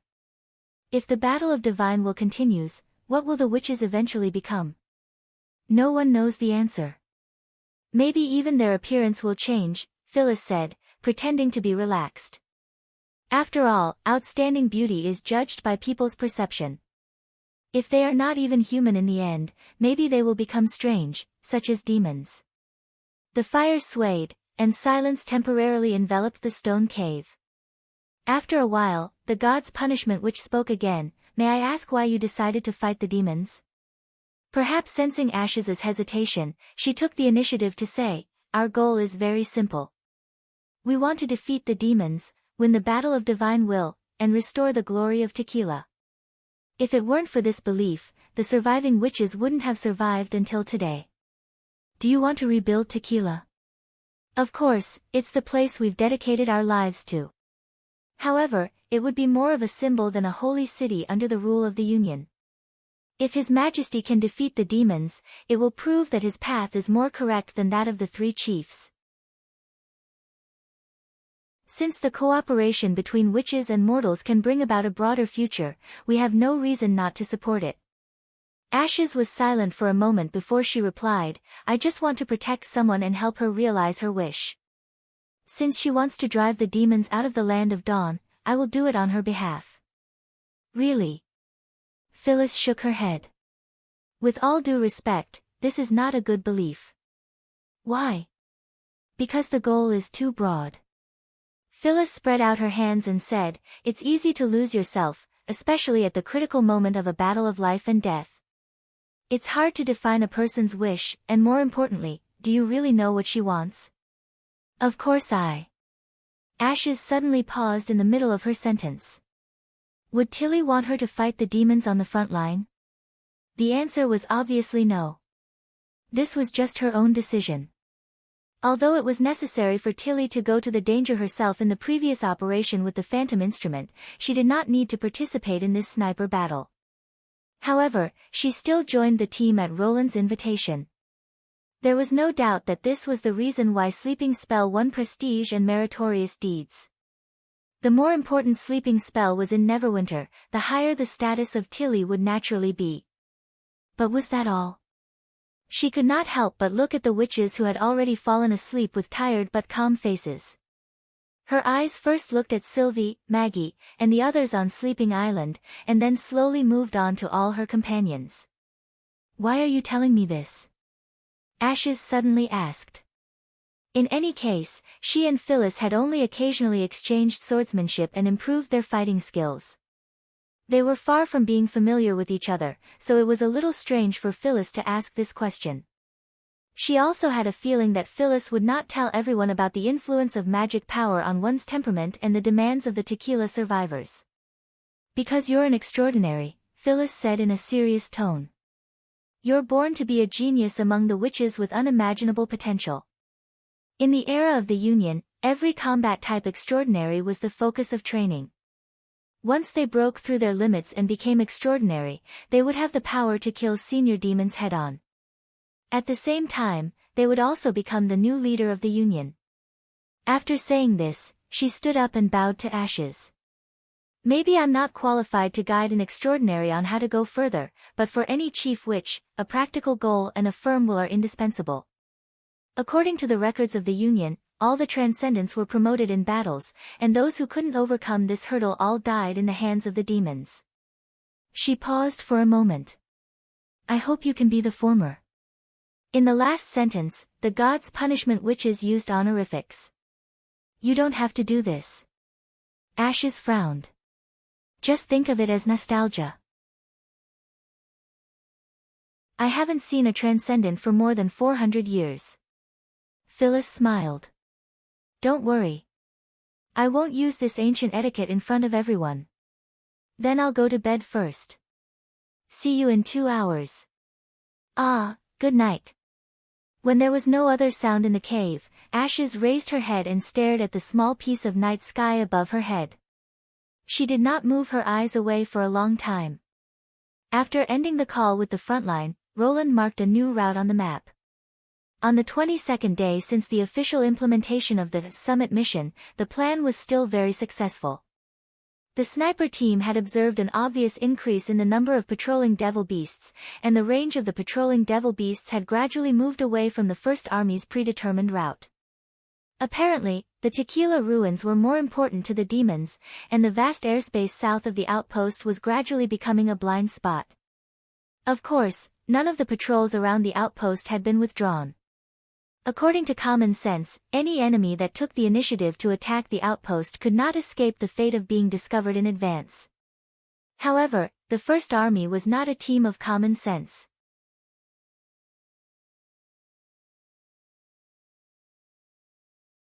Chapter 981. 3 more days, Nightingale suddenly said. Yes, 3 more days. Roland nodded. Based on the current marching speed, the First Army would arrive at the predetermined attack position in 3 days. It was a raised hillside with the head of the slope facing the outpost. Not only did it have a wide field of vision, but it was also very suitable for setting up fortifications. Once they gained a firm foothold, it would be difficult for the demons to shake the defense line with guns and cannons. However, in the next few days, the pressure on the sniper team would increase dramatically. The prerequisite for them to ensure their silence was to cut off the enemy's line of sight without anyone noticing. On the vast plains, without the ability to transmit information in real time, it was almost impossible to accurately grasp the position of the attacker. However, as the number of patrols increased, it was possible for the demons to exchange for real-time information with their advantage in numbers. As long as they witnessed the missing person being shot down, their search range would be greatly reduced, and it would be very risky for them to attack again. The best result was that the demons would notice the sniper team but could not determine their specific position. Then, the sniper team would stop in time and turn around to meet up with the First Army. In this way, they could not only hinder the demons' flying troops, but also buy enough time for the main force. However, they had to make their own judgment. Whether it was earlier or later, the attack would be full of uncertainties. You should trust them. Nightingale seemed to have seen through Roland's worries. The Tequila witches have a good sense of risk, and the magic art can avoid most of the demons' pursuit. Even if they encounter a small group of demons, it won't be easy to defeat them. You're right. Roland patted his cheeks. After all, Neverwinter was not strong enough, so they had to take this risk. The First Army's speed was severely limited by their walking speed. If they could be equipped with wheeled vehicles, they could launch a blitzkrieg attack on the Great Plains. Even if the army marched under the nose of the devil beasts, the demons would not be able to stop them. Instead of worrying pointlessly, he should focus on the task at hand. By the way, Vendi should have mastered the basic principles of flying, right? Probably. Nightingale smiled and threw a piece of dried fish into her mouth. Last night, when she was asleep, she was still talking in her sleep, saying that the runway had been cleared and the green lights were all on. That's good. Roland looked out the window. The weather seems pretty good today. Looks like we can proceed to the next step of the test. Oh. Don't tell me you're planning to test the real thing. Nightingale's eyes lit up. Why, are you interested in it? Who wouldn't be interested? She said excitedly, to be able to soar in the sky without wings is freer than a hot air balloon, and anyone can control it. It sounds almost like a miracle. If you succeed, do you know what the subjects will think of you? I'm afraid that even the gods will not be able to shake your prestige. When she said that, Nightingale's expression was even brighter than when she received a chaos drink. It was as if she was the one who had won the admiration of everyone. Roland could not help but laugh. We're still in the exploration stage. There's still a long way to go before we can achieve the step you said. At least the steam engine could not meet his needs. He needed a more powerful source of power. But it will come true eventually, right? Nightingale walked to the door with her hands clasped behind her back and looked back with a smile. Yes, Roland replied without hesitation. It will. 1 kilometer to the east of the shallow beach port. The exposed beach head sank into the sea here, leaving only a section of stone ridge that extended continuously to the southeast. It was this long stone ridge that formed the southern outline of the entire kingdom of Greycastle. For the inland people living in the western region, the border was just a part of the hilly landscape. When they climbed the gently rising soil slope, they could see the vast and boundless swirling sea. But for the merchants on the sea, it was an insurmountable barrier. The average height difference between the sea and the stone ridge was more than 15 meters. It was dangerous to even approach and dock, let alone load and unload goods. Therefore, before the shallow beach was opened, 1/3 of the western region's border was adjacent to the sea, but there was no seaport. It could be said that the overall economic level of the western region was not as good as that of the eastern and southern regions. The main reason was the lack of seaport, in addition to the destruction caused by the months of demons. However, such a terrain had now become an excellent flight testing ground. When Roland and his entourage arrived, the garrison troops stationed in Neverwinter had sealed off the surrounding area of 1 kilometer. At one end of the concrete runway, 3 identical test prototypes were being pushed onto the landing platform by the soldiers. Oh! Is this the new machine you were talking about? Thunder rubbed his chin and commented, just by looking at its appearance, it indeed reminds me of a seabird, but compared to those powerful steam engines, it seems a little weak. As the most reliable overseas allies, the outstanding explorer of the fjords, Thunder, and the businesswoman Marjorie were naturally invited by Roland to watch. Roland was not surprised by the former's comment. He smiled mysteriously and tilted his head to look at Marjorie. What do you think? Your Majesty, Roland said frankly, to be honest, it's so different from your previous creations that if you hadn't personally invited me, I would have thought that the Society of Wondrous Crafts was using your name to cheat you. The Society of Wondrous Crafts? Roland asked curiously. What kind of organization is that? It's a guild established by a group of delusional people who are between craftsmen and explorers, Marjorie explained. They're not satisfied with the dull life of craftsmen, but they don't dare to plunge into the moody sea, so they focus their energy on all kinds of weird inventions. 2 years ago, someone made something similar, a pair of wooden wings that are said to enable the wearer to fly. Wooden wings? They're similar to yours, but much smaller, about the length and width of a person. Did he fly? Vendi could not help but ask. No. Marjorie shook her head. He put on the wings and jumped from a high tower. The wings quickly turned over and he fell like a stone. He also fell to the ground and died. Vendi could not help swallowing. Before that, the man claimed that he had succeeded several times and attracted the attention of several big chambers of commerce. So this scam not only made him a joke, but also made the Society of Wondrous Crafts even more disreputable. Hearing this, Roland could not help but feel a little emotional. Using wood to make wings, it was obvious that the key to flying was to have as much lift as possible, and only using a hard frame could support a large enough surface area. At this step, they basically got rid of the simple imitation of birds, and the embryonic form of fixed wings was born. It could be said that the man could be regarded as a pioneer in the exploration of the sky, at least compared to the artificial wings, flying umbrellas, flying cloaks, and other imaginative ideas that had appeared in history. It was probably not nonsense when he said that he had succeeded several times, but a short-distance gliding experiment at a low altitude. However, the wind at high altitudes was much stronger, and the wings lacked an operating surface, so it was expected that he would instantly lose control. It was a pity that the fjords worshipped explorers who could bring living space to the islanders, but it was difficult to get a fair evaluation of those who did not dare to go to sea. He can't be regarded as a liar, Roland said slowly. It costs a lot to get rid of the shackles of the earth and embrace the sky. If I didn't have the help of the witches, I'm afraid I would also have to go through this process. If that man has a name, write it down. Marjorie was stunned for a moment, then she lifted the hem of her skirt and said, "As you wish, Your Majesty."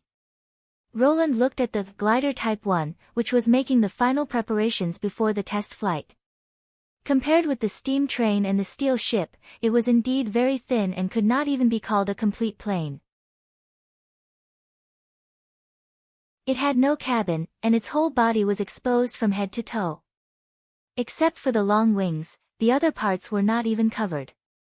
In order to facilitate escape, the seat was directly installed between the wings, which at first glance looked even simpler than a model. Different from all the previous machines, Roland could be said to be a blank in the field of flying, and he could not build a real aircraft just by knowing the principle. Therefore, the first thing he needed to do was to write a flight manual. These seemingly simple and crude test prototypes already contained the basic control elements needed for an aircraft. Although it looked like a newborn featherless chick.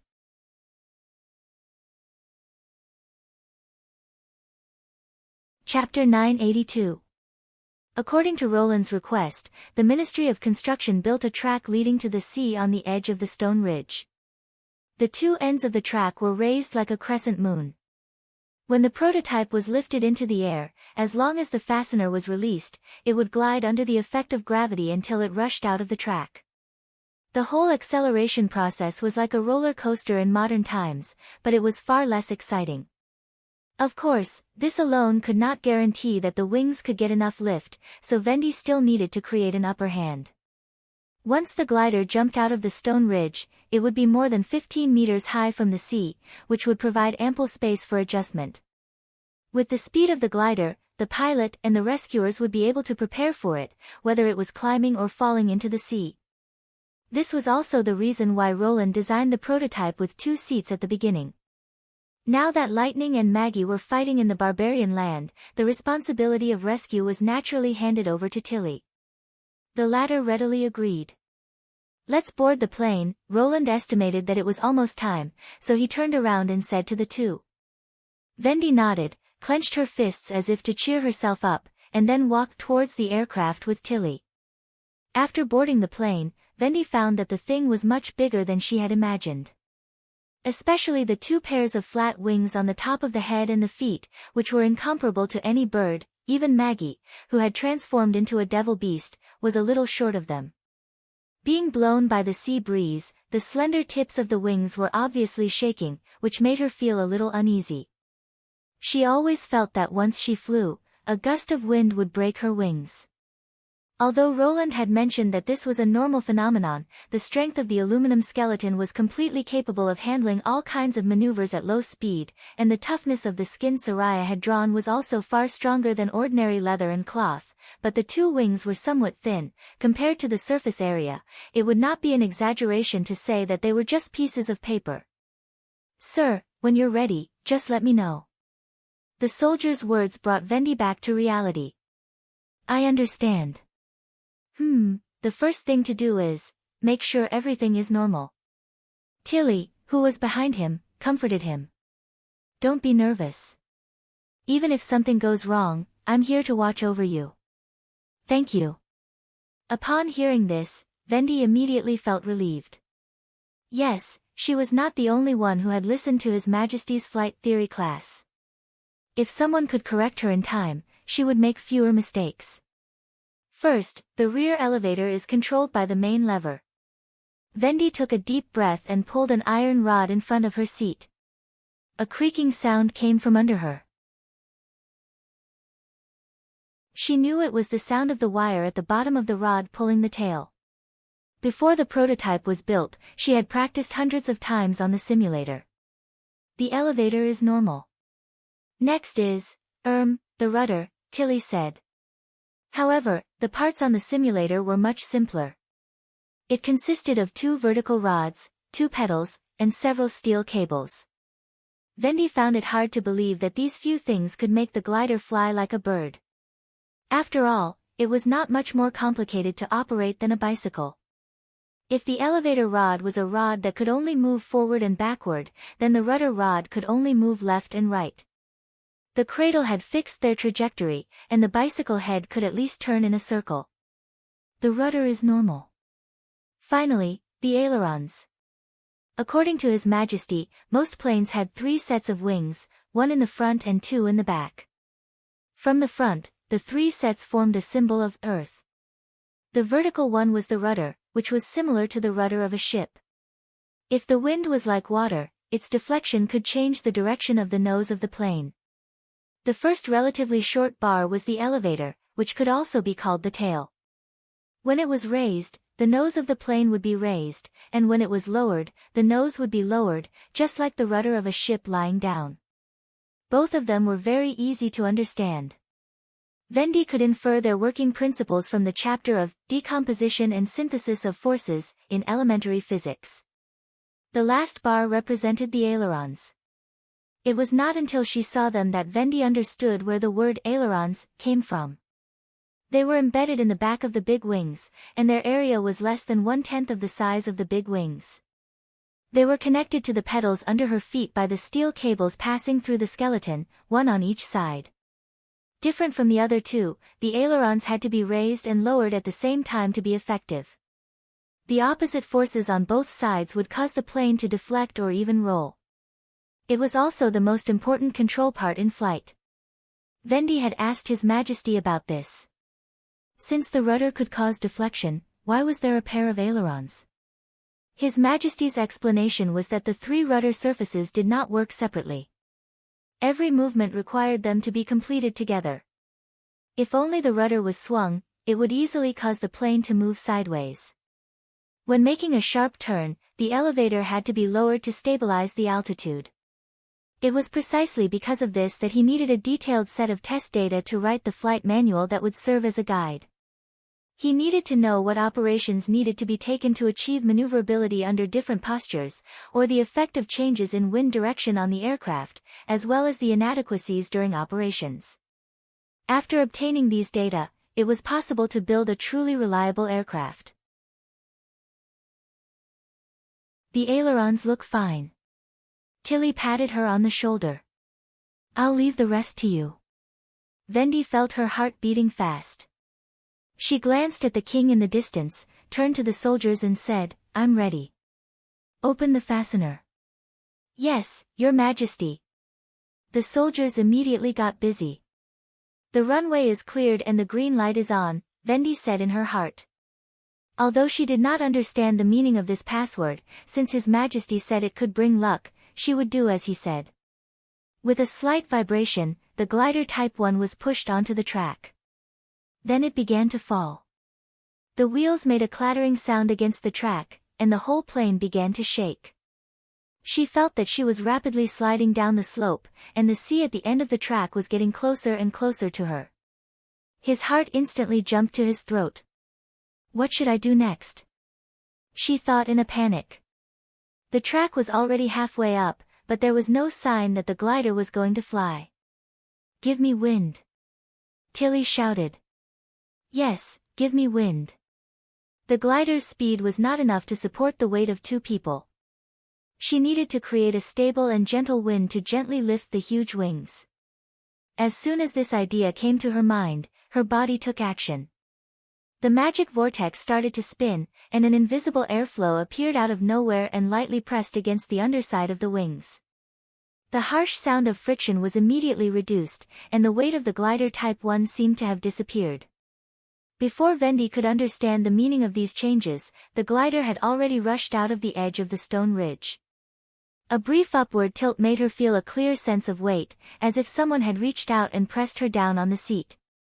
At the same time, her body leaned back, and she could not help but pull down the main lever. The nose of the glider responded to her control, and it rose more obviously. Her field of view also changed. The brown land covered with withered grass and fallen leaves disappeared without a trace, and even the vast whirlpool sea became a supporting role.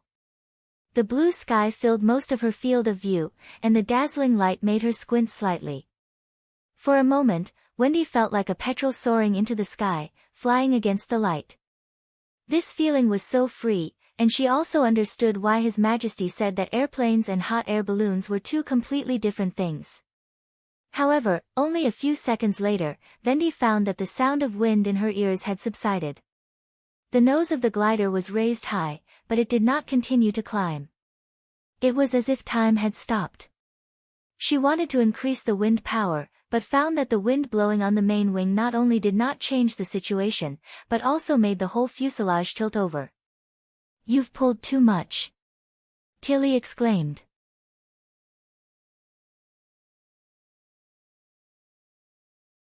Chapter 983. Everyone on the scene witnessed this scene. Before the glider left the track, it had fallen down the stone ridge and disappeared under the horizon. The whole process happened so fast that people didn't even have time to shout out. Roland was even more worried for the two of them. He knew that various accidents would occur during the test flight, so he prepared many prototypes in exchange for experience. However, he didn't expect that the first crash would come so early. In theory, the glider was slow, easy to operate, and had a low load. As long as there was a little wind, it could fly for a long time. It was very easy for a novice. There were only 2 or 3 points that could easily cause the plane to lose control, and Roland had repeatedly emphasized them when he was explaining the reason. Wendy obviously pulled the nose of the plane too high, which caused the plane to lose its speed, which was not high in the first place. However, even at this point, it was not an irreversible situation. Because Wendy could artificially create lift. At this time, she only needed to release the wind to the tail and reduce the wind force supporting the body. Then she could change the elevation to the depression and regain the forward speed. However, the strong wind suddenly exerted on the main wing made the whole plane turn over. At this point, they could only abandon the plane. It was not that the glider couldn't turn over, but for the safety of the two people, the seats welded on the plane didn't have any safety belt design. Apart from the armrests on both sides to fix the passengers, it was just an aluminum frame with a cushion and a backrest. There was no other binding force. Therefore, once the plane turned over, the passengers' posture could be imagined. Fortunately, Tilly didn't let them worry for too long. A few seconds later, she appeared at the edge of the stone ridge, holding Wendy's arm. "Are you hurt?" Roland asked with concern. "Don't worry, I'm fine." Tilly smiled and took a light breath. "In order to avoid being hit by the big guy above me, I first flew down for a while and then climbed back up after dodging it.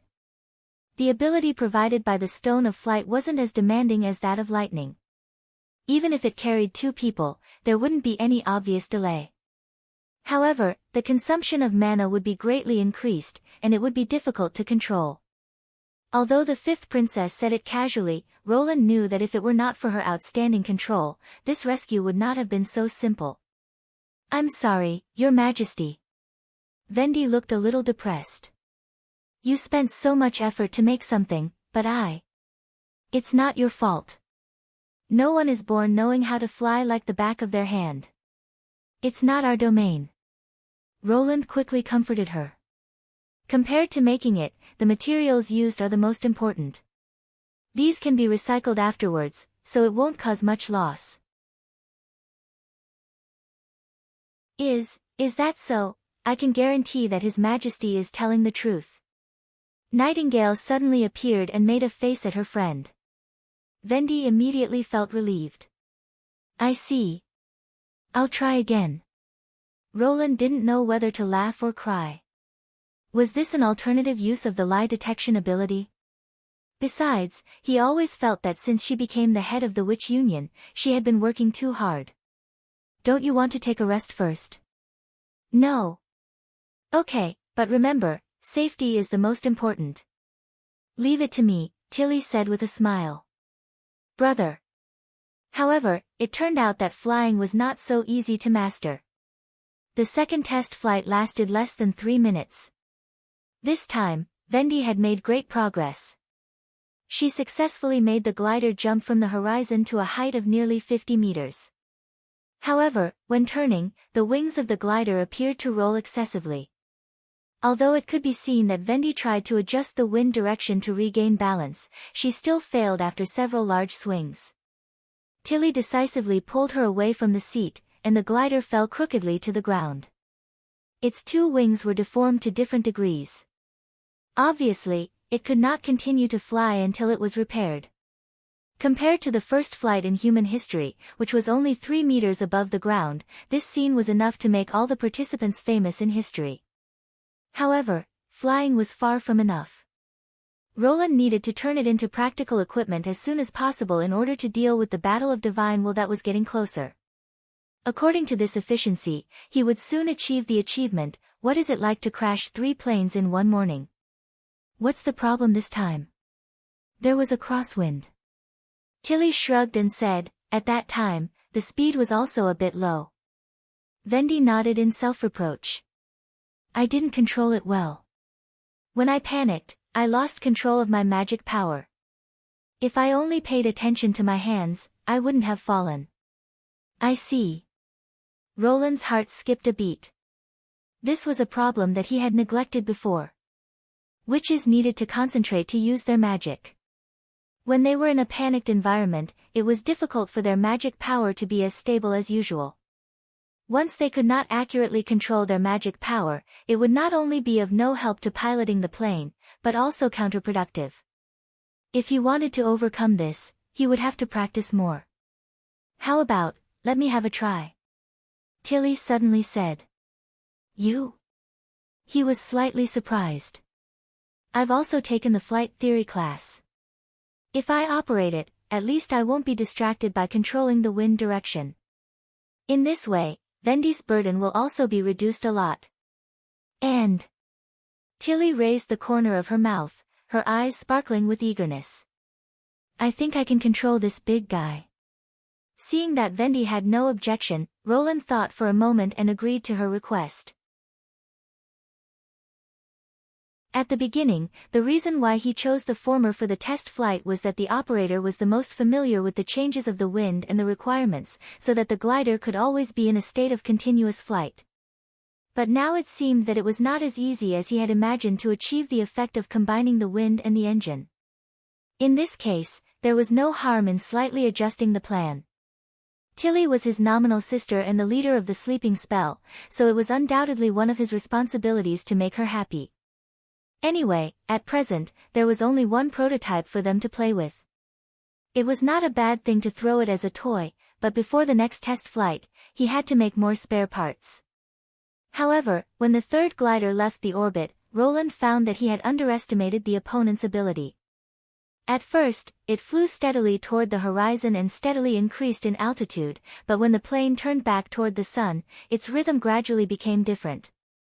It rose with the wind, like a flexible swallow, passing between the blue sky and the sea. Although it was not appropriate to describe a clumsy biplane as a swallow, under Tilly's control, both the turning and the pitch were very natural. In such a nimble flight, Roland actually felt a trace of the beauty of coordination. He realized that the opponent did not make much use of Vendi's wind power. Only when the speed and altitude were both lost, would she adjust her posture and let the wind of magic lift the plane back into the sky. She was using the rudder of the wing to control the plane. It had only been 30 minutes since she boarded the plane. If it was a talent, it was a bit too amazing. It suddenly occurred to Roland that Tilly's ability to use the magic stone was far better than that of ordinary witches, and Agatha had also mentioned that when she used the magic stone, it was like her body suddenly had another part of her body, and it was not easy to control it. Was this the real strength of Tilly as an extraordinary? Her nervous system, which was far beyond that of ordinary people, brought her a strong ability to cooperate and accept. That was why she could master the trick of flying in such a short period of time. Thinking of this, Roland could not help but be full of regret. Unfortunately, he could not make a Gundam. Otherwise, the demons would have to face an unparalleled ACE every day.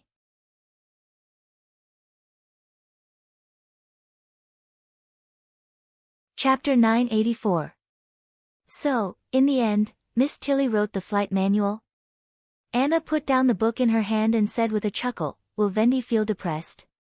"I'll definitely be a little depressed, but I don't think it'll be a big problem.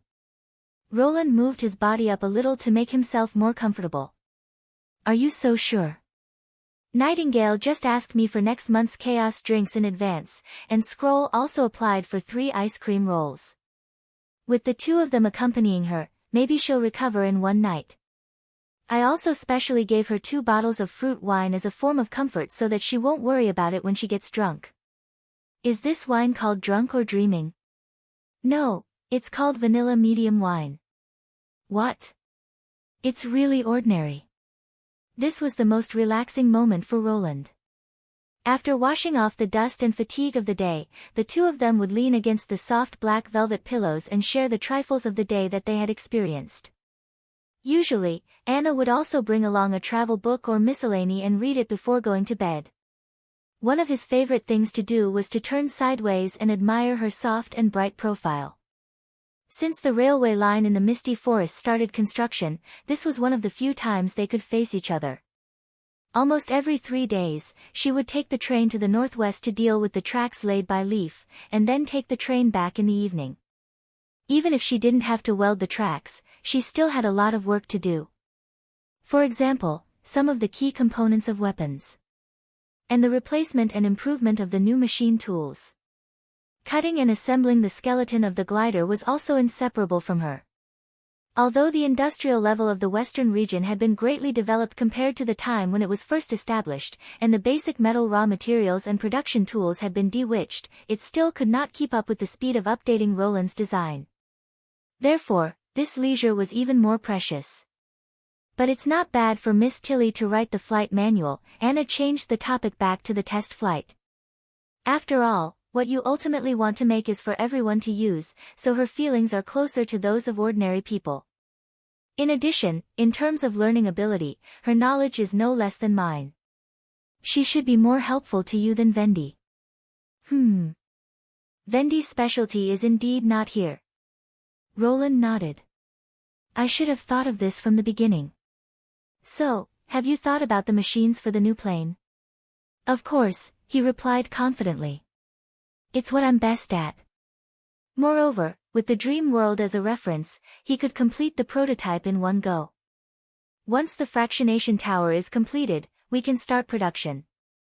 Then the 2 of them talked a lot about the industrial problems in Neverwinter, from technical details to development plans, and it was not just his one-man show. Anna not only understood his intentions, but also gave her opinions and compliments appropriately. This kind of feeling was really refreshing. Thinking of the terrible ratio of men to women in the Academy of Mechanical Engineering and the seemingly hopeless job prospects, and looking at the girl beside him who constantly fluttered her eyelashes, he suddenly felt that the god of machinery was blessing him. Probably because she had stared at him for a long time, Anna could not help but burst into laughter. Is my face that beautiful? Roland did not answer, but directly expressed his thoughts through his actions. He leaned over and gently kissed her ear. If I knew you were like this, I would have taken action earlier, Anna said with a smile on her face. Was she referring to the time when she intercepted him at the castle gate on the night of the celebration after the end of the first months of demons? What did you think I was at the beginning? Roland could not help but ask curiously.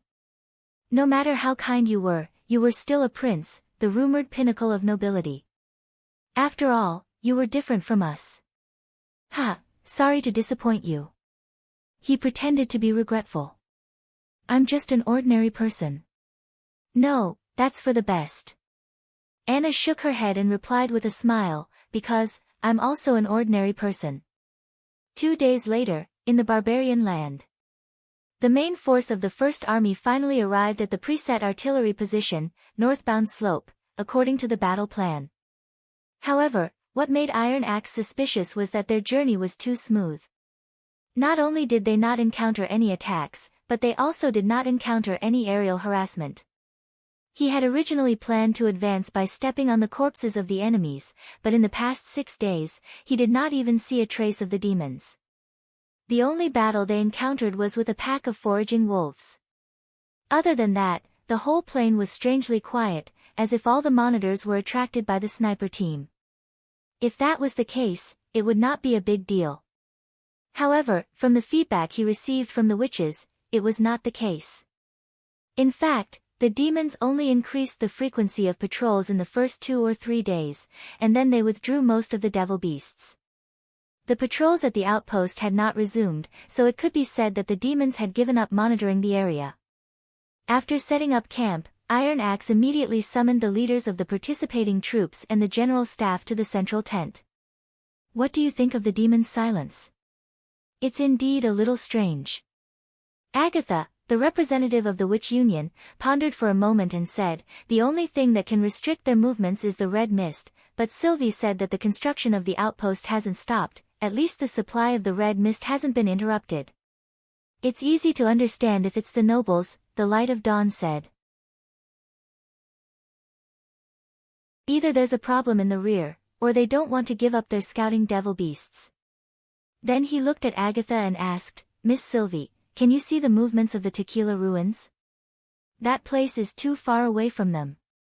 Sylvie shook her head. The sniper team gave up baiting the enemies a day ago and is rushing towards us. How long will it take? Iron Axe asked. At least 4 days. Agatha glanced at the map. Although the magic arc is fast, they're taking the opposite route from the First Army. Of course, if only Lightning and Maggie come, they'll arrive tonight. In fact, we don't have to guess the enemy's intentions, Edith suddenly said. No matter what they want to do, it's a godsend opportunity for us. We can enter the attack formation without any loss, and the underground supply line is unimpeded. There's no better start than this. Next, we just need to use the Longsong cannons and raise the demon's outpost to the ground. From the perspective of the outcome, this statement was reasonable. Iron Axe thought for a moment and said, as long as the magic arc doesn't surface, it's basically impossible for the demons to find it, right? You can think of it that way, Agatha replied. Then can Maggie bring Miss Sylvie with her? I'll tell her. Thank you. Iron Axe quickly made a decision. Battalion Commander Vanner. Yes. Vanner stepped forward and said.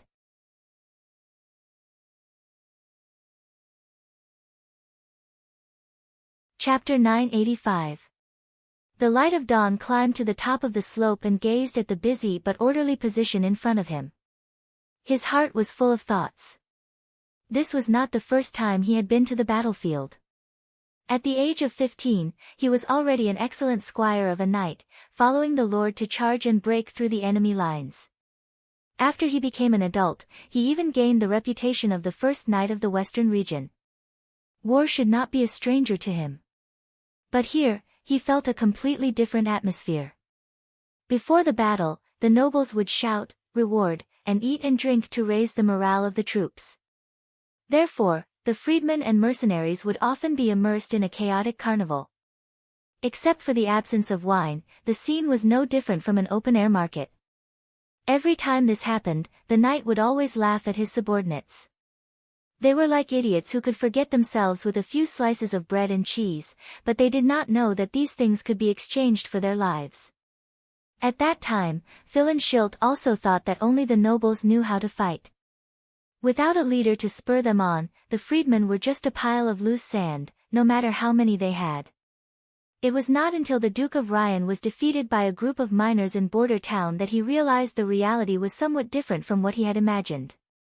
But at that time, he did not continue to pursue the matter because he had realized his desire for revenge. Instead, he focused all his energy on his wife, Irene. 2 years later, after a conversation with his father, the Light of Dawn decided to join the General Staff Department. However, he found that the war had completely changed. If the discipline shown by the First Army in the past month had already surprised him, then the professionalism shown by the soldiers at this moment was enough to make most of the nobles feel ashamed. There was no need for any encouragement. Everyone was familiar with their tasks. Several trenches were dug at the bottom of the slope, the topsoil was all packed into cloth bags, and simple low walls were piled in front of the machine gun formation. In the middle of the trenches were interspersed with barbed wire and temporarily processed wooden barricades. To break through it head-on was almost as difficult as breaking through the main city wall. There were also many buffer zones behind the line of defense. Even if the machine gun positions were breached, it did not mean that the battle was over. The Tequila Witches were not only a barrier to protect the artillery battalion, but also a reserve force that could support the front line at any time. The top of the slope was the core of the First Army's attack. 6 Longsong cannons were set up high and pointed in the direction of the demon's outpost.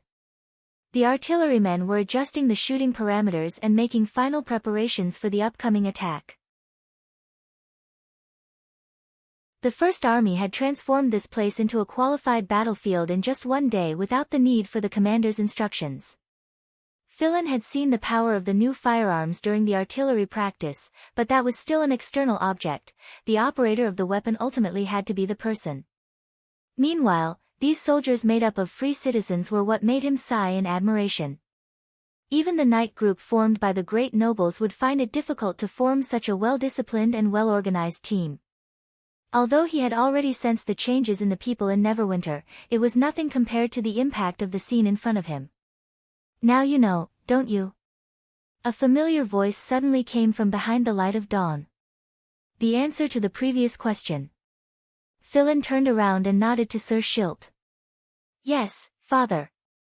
When His Majesty announced that he would unify Greycastle in just a few months and march into Hermes and the Kingdom of Dawn at the same time, the advisor department not only did not strongly oppose it, but also formulated a bunch of seemingly unbelievable plans. Because with such weapons and soldiers, no one on the continent was a match for him, or in other words, the other hostile forces were not even worth mentioning compared to him. "It's a pity that His Majesty explicitly forbade nobles to join the combat forces," Philin said with a slight regret. "Compared to sitting in the study, I'd rather fight alongside these people. Individual bravery doesn't matter now. The advisor department is the most suitable place for you." Sir laughed. "Besides, what if something goes wrong in a battle with unknown enemies like the demons? I'm still waiting to hold a grandson. Didn't Irene's best friend give birth recently?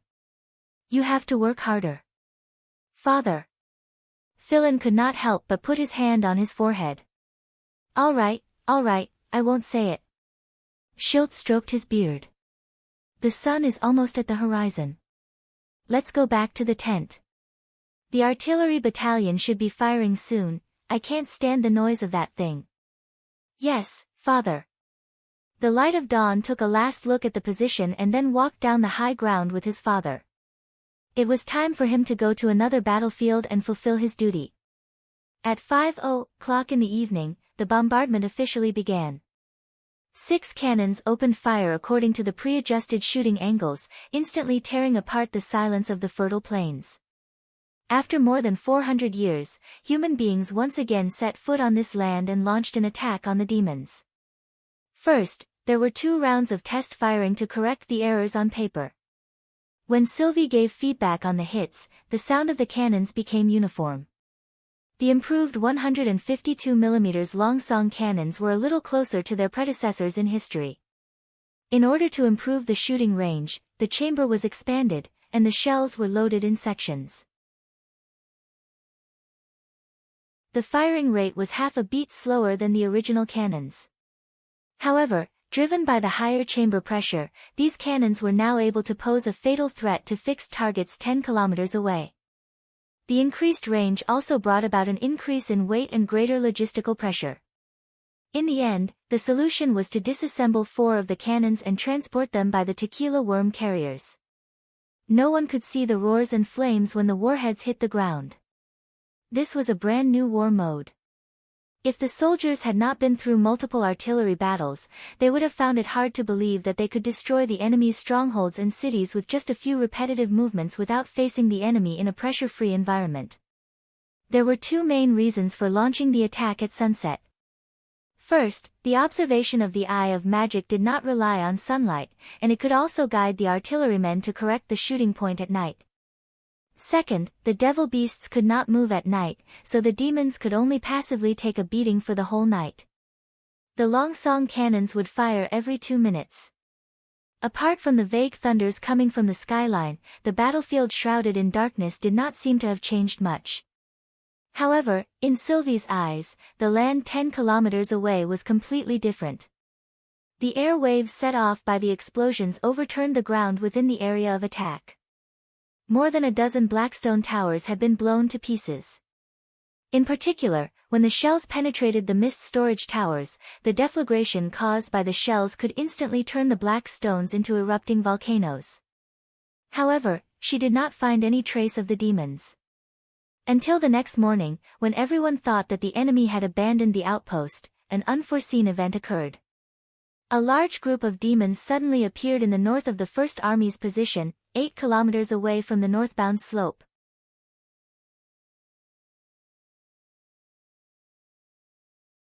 Chapter 986. What the hell is going on? In the central tent, the atmosphere was rather solemn. Commander-in-Chief Iron Axe stared at the map on the long table, his brows furrowed into a deep furrow. There's neither a red line nor a sign. Did so many demons appear out of thin air? Although the alarm had been sounded and the combat troops of the First Army had taken their positions, confusion and uneasiness still pervaded everyone's mind. After all, this had happened while Sylvie was on guard. If there were no witches, this battle would be pointless. If the demons could suddenly appear from 8 kilometers away, would they appear directly in the camp next time? No one could rest assured if they did not find out the answer to this question. Outside the tent, the Longsong cannon, which had been silent for half a night, once again roared and increased its firing rate to its peak. Now there was no need to save shells. The most important thing was to reduce the demons' strength as soon as possible.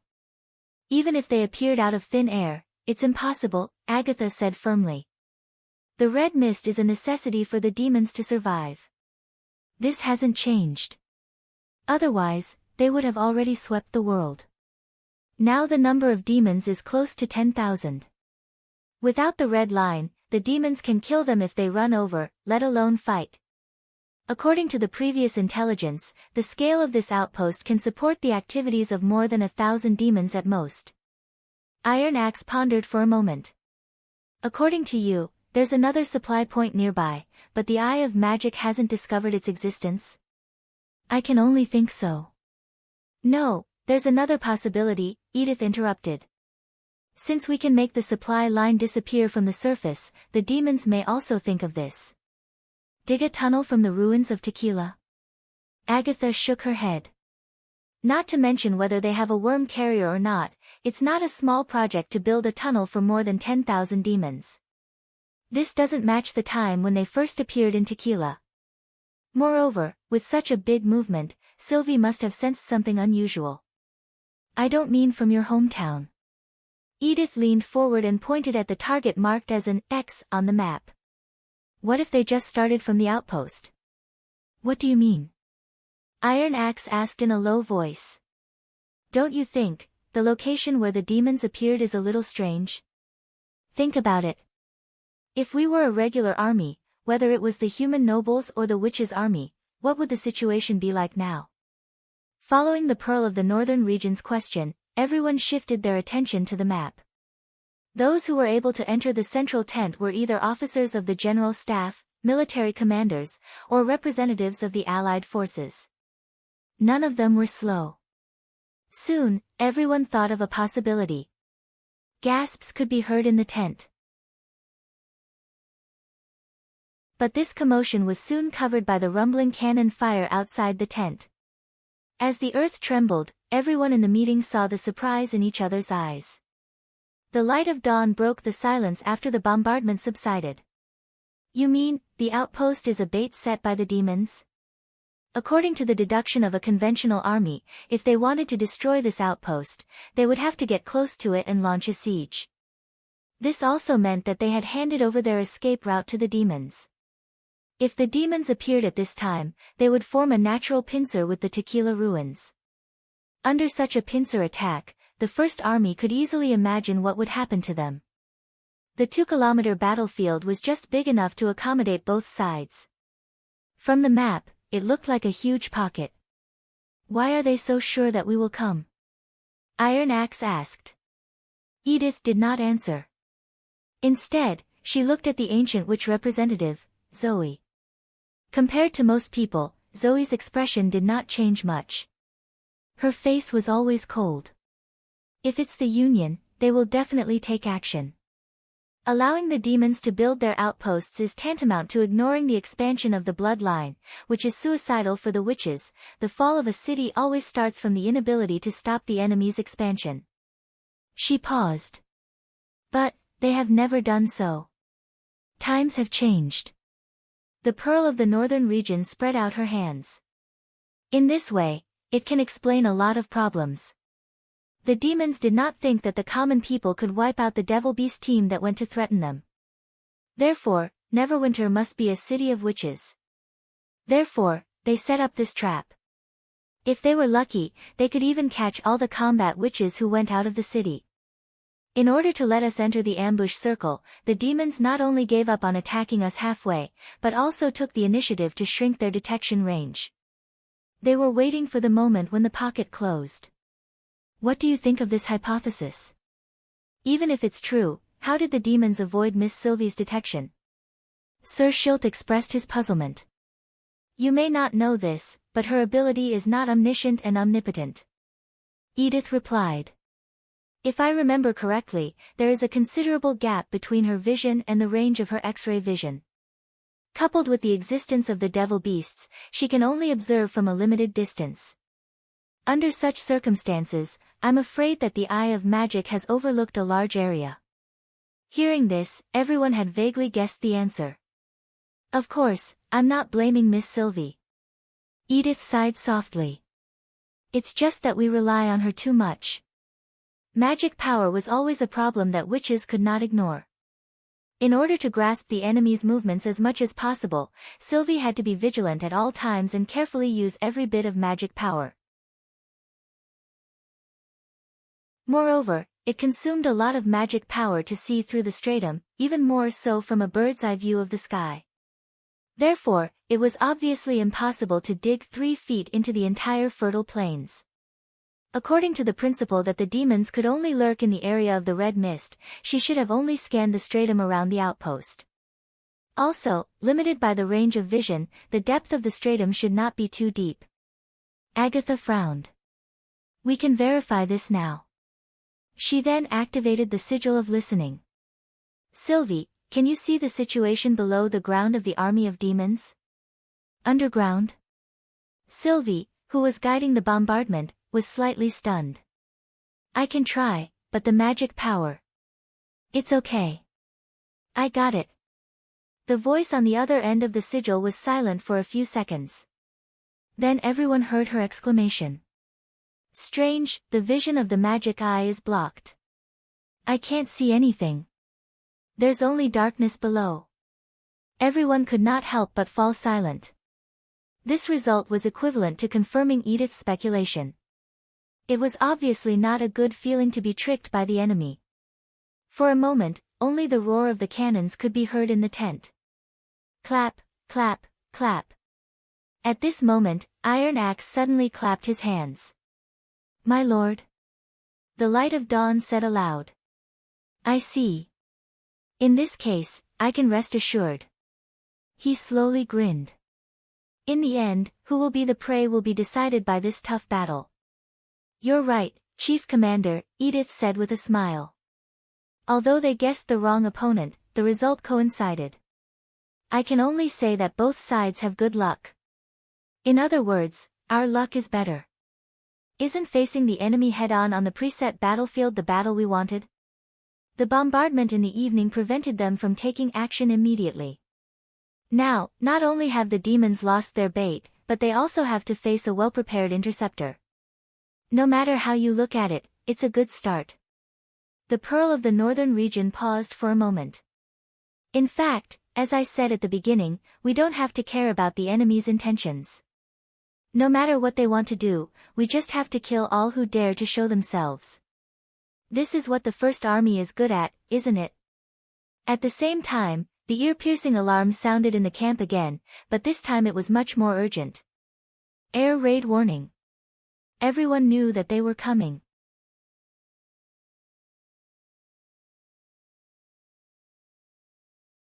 Chapter 987. Then, I'll set off, Agatha said seriously. Let's go. A cold smile appeared on Zoe's face. My sisters must have been looking forward to this. Unlike the first army, the ancient witches' commanders were also powerful warriors. When the demons approached, they had no reason to retreat. Ms. Agatha, Ms. Zoe. Iron Axe suddenly stopped them. Is there anything else?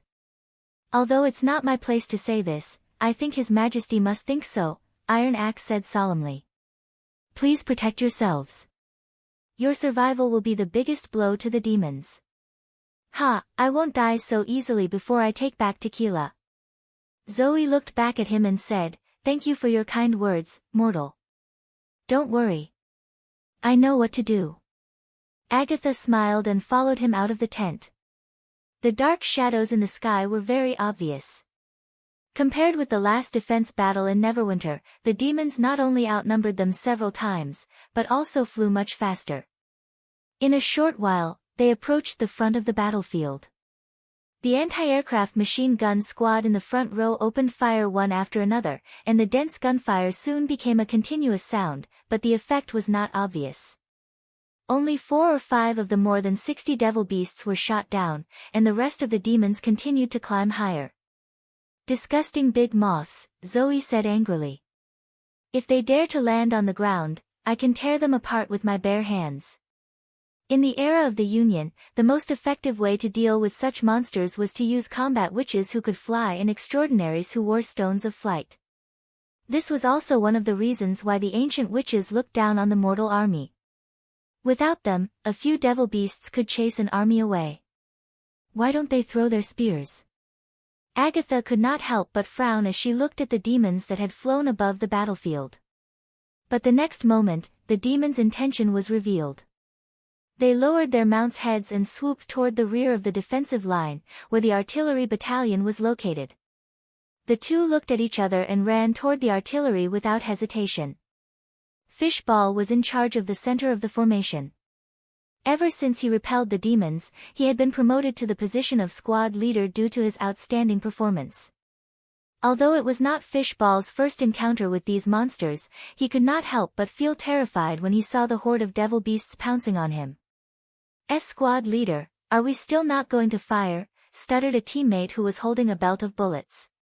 They're already within 900 meters of us. The lookout's face was also ashen, and his Adam's apple could not help but tremble. Everyone was afraid, he realized, and even the most daring of men would feel a heartfelt fear in the face of such an inconceivable enemy. It was precisely because of this that he had to appear more composed. Otherwise, before the enemy even made a move, they themselves would collapse first. Thinking of this, Fishball swallowed his saliva and deliberately slowed down his speech. Let's wait for 300 meters before shooting. Although the firearms instructor claimed that the Mark I HMG had a killing range of more than 1,500 meters, and the aiming range was also about 1,000 meters, Fishball's actual combat experience had taught him that unless the devil beasts were flying steadily in a straight line, they would not be able to hit their targets at such a distance.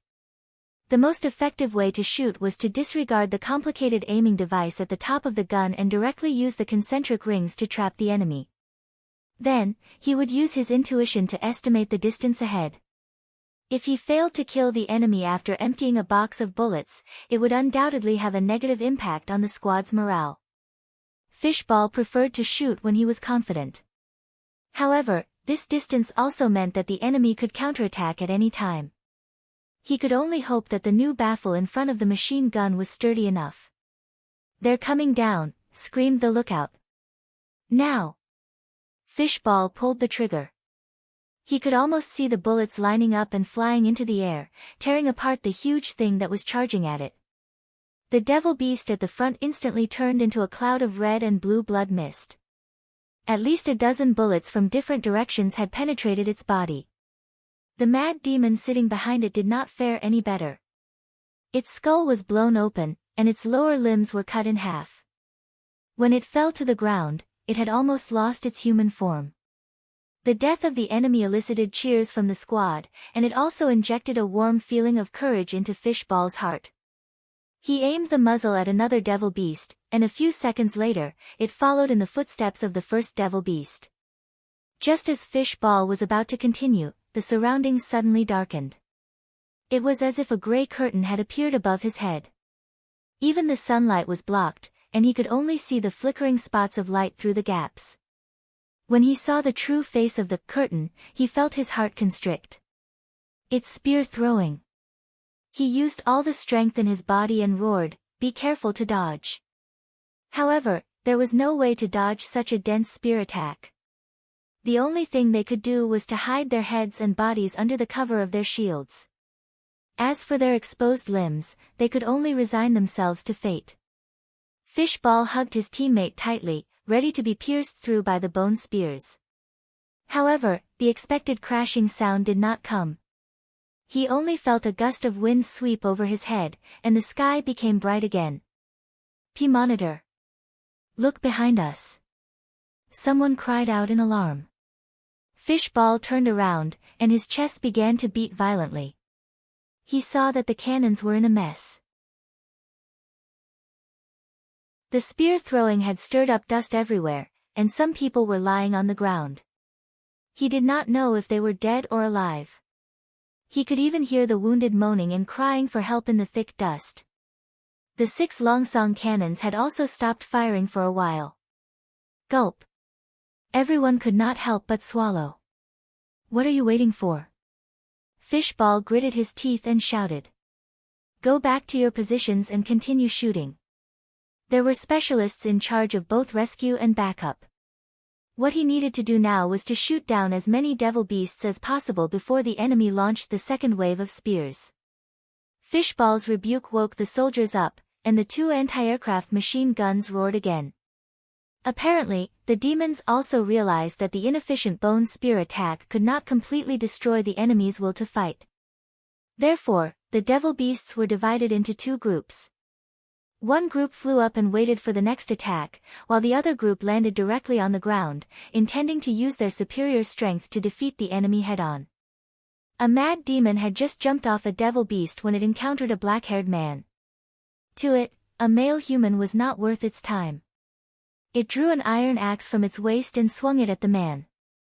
However, the opponent used only one hand to block its slash. The mad demon could not help but widen its eyes. Before it could figure out why, it saw the man pointing a bare iron pipe at it. Then there was a loud noise. Your Majesty's new weapon is really good. Zoe released her hand and let the demon, with a big hole in its chest, collapse to the ground. If you had this weapon 400 years ago, Tequila might not have fallen, and the 3 chiefs wouldn't have turned against each other just to survive.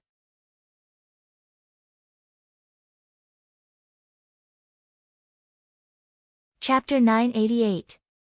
Ahem. Vanner got up from the ground. He touched his body and legs nervously and was relieved to find that they were not missing anything. But the next moment, his heart sank again. Many people around the Longsong cannons had been pierced by bone spears and it was unknown whether they were still breathing or not. Some soldiers whose hands and feet had been pierced were rummaging in the muddy ground, trying to find their broken limbs. His Majesty had trained the squads of the artillery battalion little by little. From the resistance against the Duke of the Western region to the attack on Hermes, they had rarely suffered any losses. Now that so many of them had fallen, Vanner felt extremely sad. But Vanner also knew that it was not the time to be sad. Miss Nana, the angel of the First Army, was in the camp hospital. As long as the wounded were sent there, Miss Nana could bring them back to life even if they were only breathing. Is anyone here? Vanner crawled on all fours to a seriously wounded soldier whose stomach had been pierced. Somebody, help me. Sir, I'm here. 2 soldiers answered and ran over in the dust. Send him to the hospital. Vanner stuffed the bleeding intestines and minced meat back into the soldier's stomach. Don't leave anything behind. My. Sir. The soldier grimaced in pain. I. Cut the crap. If you have the strength, save it to kill the demons. Vanner patted the soldier's cheek. Go and come back quickly. I'm waiting for someone to fire the cannons. Do you understand? After the wounded soldier was sent away, he ran to another medic and asked, "Did you come from the camp?" The medic glanced at the badge on his shoulder, raised his hand and saluted. "Yes. What can I do for you?" "Go on with your work. Saving lives is more important." Vanner waved his hand. "What's the situation at the front?" After the artillery position was attacked, the nearly 500-meter-wide front was filled with smoke and dust. Except for the artillery closest to him, he had no idea about the situation of the other squads. He could only faintly see many figures running and hear the roar of guns from time to time. However, even the first aid squad had come in, but there was no substitute gunner, which was really strange. "The devils have already attacked. They're coming from the sky." The medic's hand was bandaged and his voice was a little hurried. "I just came from the central camp and saw with my own eyes those winged monsters land on the ground and then fight with the heavy armor team. The demon landed on the ground after throwing the spear." In other words, the current chaos was caused by the enemy's invasion from the rear. The substitutes could not approach the Longsong cannons for the time being, and the ones who came to the rescue were the reserves stationed in the central area. The front line was still intact. After realizing this, Vanner immediately understood where his responsibility lay. He had to get the Longsong cannons working again. The enemy wanted to stop them from bombarding the approaching devil horde, so he would not let them get what they wanted easily. As long as the front lines were not breached, this number of enemies would be eliminated by the heavy armor team sooner or later. Although he did not know where His Majesty found such a group of monstrous warriors who could carry a load of equipment as heavy as field artillery without panting, he was sure that these elite warriors would not be at a disadvantage even if they were to face the ferocious demons. "I'll leave the wounded to you." Vanner bent his body and trotted to the scattered ammunition boxes on the ground. He used all his strength to pick up a bullet, staggered back to the barrel, and pushed it into the chamber. Then he loaded 2 barrels of ammunition. What originally needed 2 people to do was done by only 1 person. He felt a little out of breath after only 1 loading. After taking a deep breath with his sleeve covering his mouth, he began to adjust the firing angle according to the advancing speed of the enemies. At this moment, the medic screamed at him. "Sir, watch out behind you." Vanner felt his blood freeze in an instant. He did not even have time to look back and subconsciously rolled on the ground. This action saved his life. With a clang, an axe swept over his head and hit the bolt of the cannon, bursting out a series of sparks. He raised his head and immediately met the eyes of a mad demon. "Roga!" The mad demon pulled up the axe and roared as it walked toward him. "I'm finished," Vanner thought. Although he had a saber at his waist, he could not pull it out because he was lying on the ground. Even if he had the handle of the saber in his hand, how could he block the next attack? These guys were monsters whose strength and speed were far beyond that of ordinary human beings. Seeing that the opponent was about to strike with the axe, Vanner could not help but stretch out his hand in front of him. Crack! An ice wall suddenly rose up between the two of them, and the axe landed on one end of the wall, causing ice crystals to splatter everywhere. "Am I saved?" He turned his head in shock and saw a blue-haired witch making a grabbing gesture with one hand and looking at the demon calmly. "Come behind me." Vanner clenched his teeth. Even though his legs were too weak to stand up, he still scrambled to the witch's side. Crack, crack. Even though he could not understand the demon's language, he could feel the strong anger and killing intent of the enemy. The demon rushed out from behind the ice wall, squatted down, and its right arm holding the axe swelled violently. The witch did not retreat but moved forward. Ice spread under her feet, like a god in charge of the harsh winter. When the demon waved its arm, an icicle rushed out of the ground and knocked the axe away. At the same time, its arm was also bent into a strange shape. Half of the grayish-white bone pierced the surface of the skin, exposing a few strands of muscle. It was a horrible sight. Before the demon could scream, the ice crystals, which had already reached its ankles, climbed up at a speed visible to the naked eye. A few seconds later, the demon was frozen into an ice sculpture. Thank you. Vanner finally heaved a sigh of relief. It's not over yet. The second wave of spears is coming. The witch looked at the dusty sky and said, Miss Molly. He suddenly remembered that the demon's spear attacks had a time interval. Since the mad demon could make its arm swell, it meant that the sky had become dangerous again. But who was this Miss Molly that his savior had mentioned? Was it really okay not to hide now? Leave it to me. Just when he was puzzled, a slightly childish voice came from afar. Then Vanner saw an incredible scene. A translucent blue sphere suddenly appeared above his head and expanded like an inflatable balloon. Soon, it covered an area of nearly 10 meters around him. At the same time, the tentacles on both sides of the sphere swayed left and right, dragging the lightly wounded who had not been sent away into the sphere. At the same time, the enemy's attack came as scheduled. 5 or 6 bone spears shot down like lightning and pierced straight into the sphere. Vanner could clearly see the ripples created by the spear tips, as if they had pierced into sticky water. The surging ripples overlapped and made the sphere tremble, as if it would break at any time. But in the end, the bone spears stopped a few meters above the ground. Well done. The blue-haired witch put away the ice in her hand and looked at Vanner. The danger here has been temporarily eliminated. You can retreat with your men. No way. Vanner clenched his teeth and struggled to get up from the ground. I haven't made these damn guys suffer enough. Now he only needed to complete the last step. Vanner limped up to the Longsong cannon, grabbed the match, and jerked it back.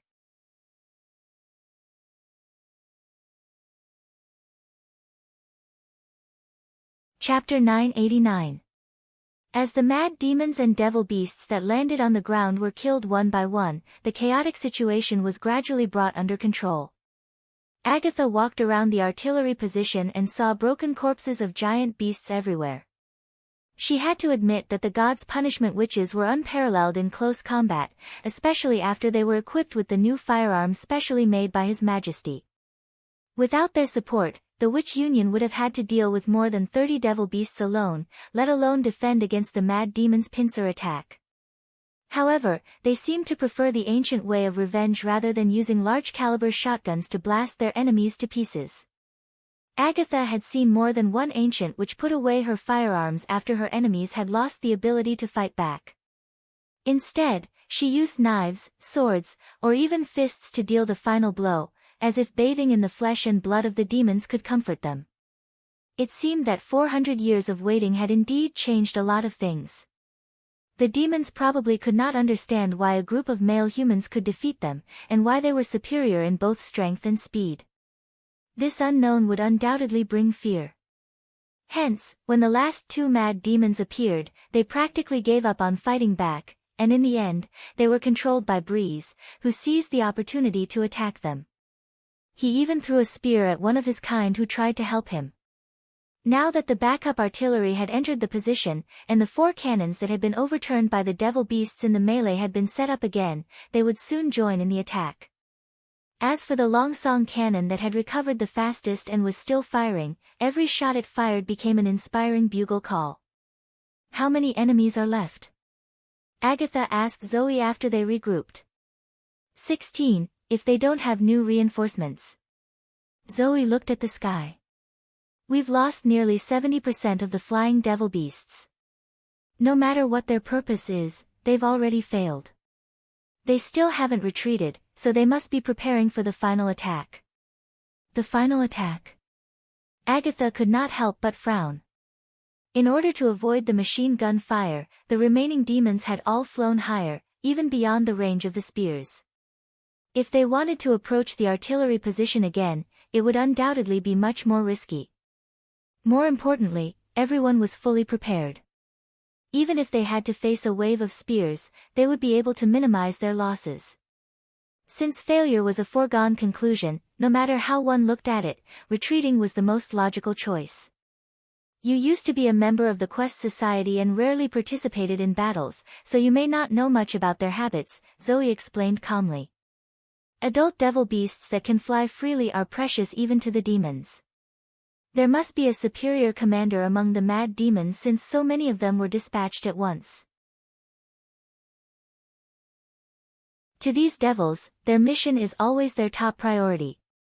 If they can't achieve their goal, most of them would rather die in battle than retreat. If that's the case, why didn't it charge down from the start? He-Fong could not help but ask. Because it hasn't found a suitable opponent, Zoe revealed a strange smile. If there was an extraordinary among us, it would have come down long ago. Why? Maybe it's their nature. She looked at the sky again. They're bloodthirsty and brutal. Even though they're becoming more and more like humans, they can't change this. If it weren't for this characteristic, Lady Natalia and the Queen of Starfall City wouldn't have been able to find opportunities to fight with senior magic slayers in the army of demons and eventually become transcendents. In other words, the enemies underestimated us and didn't join the attack immediately. Later, they refused to retreat because of their responsibility. Regardless of whether this deduction was correct or not, the fact that Roland could tell the promotion experience of 2 of the 3 chiefs so straightforwardly showed that she was not an ordinary person. Agatha could not help but ask, in the Union era, who exactly were you? Didn't Lady Pasha tell you? Zoe smiled. I was one of Lady Natalia's shadow guards, and also the Red Lotus of the Blessed Army. The Ice Witch realized that she had heard of this title before. If she was the youngest promoted witch in Tequila and was recognized as a genius researcher, then Red Lotus was a new star in the battle world, a power-type extraordinary, and an outstanding warrior who was the most likely to succeed Natalia. Unfortunately, the union did not survive until Red Lotus broke through. If she remembered correctly, Red Lotus should be about the same age as herself. But now, she could not see any trace of her past in Zoe. It was as if time had molded her into a different person. They're coming. Just then, Zoe's words interrupted Agatha's thoughts. Protect those fragile mortals and leave the enemies to us. As if to confirm her words, Sylvie's exclamation came from the sigil of listening. Oh my God, what's that? Agatha, be careful. There's a reaction of multiple magic sources among the enemies. In theory, a witch could only have one magic cyclone, but the demons could exert their power by embedding magic stones, so it was possible for them to have multiple cyclones. The Union referred to such enemies as the senior demons. Their strength might vary, but they were all extremely difficult opponents to deal with without exception. Will it be okay? Breeze asked worriedly. Don't worry, Zoe said slowly. The Queen of Starfall City may have chosen the wrong path, but she was right about one thing: the gods' punishment witches were born to fight against the senior demons. As she spoke, a black shadow darted out of the clouds and headed straight for the cannons. The other hovering mad demons also responded by driving their mounts to dive down. Although the direct descent from above greatly limited the firing angle of the machine guns in the camp, the anti-air squad stationed outside the perimeter were able to pour bullets into the enemy's path. Even if the demons used a serpentine maneuver to evade, they still managed to shoot down a few of them in the process of approaching. This time, the enemy's target was the anti-aircraft machine guns next to the Longsong cannons. Without a doubt, everything they did was to let the black shadow reach the core. While assisting the soldiers to defend against the bone spears, Agatha was surprised to find that the meteorite-like object was actually a huge devil beast. It was even bigger than Maggie, and its wings and abdomen were covered with black armor that looked like pieces of dull crystals. Not only that, but its head and horns were also sharper. At first glance, it looked like the legendary dragon. When it landed, the whole ground trembled and the dust was blown up by the strong wind, making it difficult for people to open their eyes. Then the devil beast opened its bloody mouth and made a series of rumbling sounds.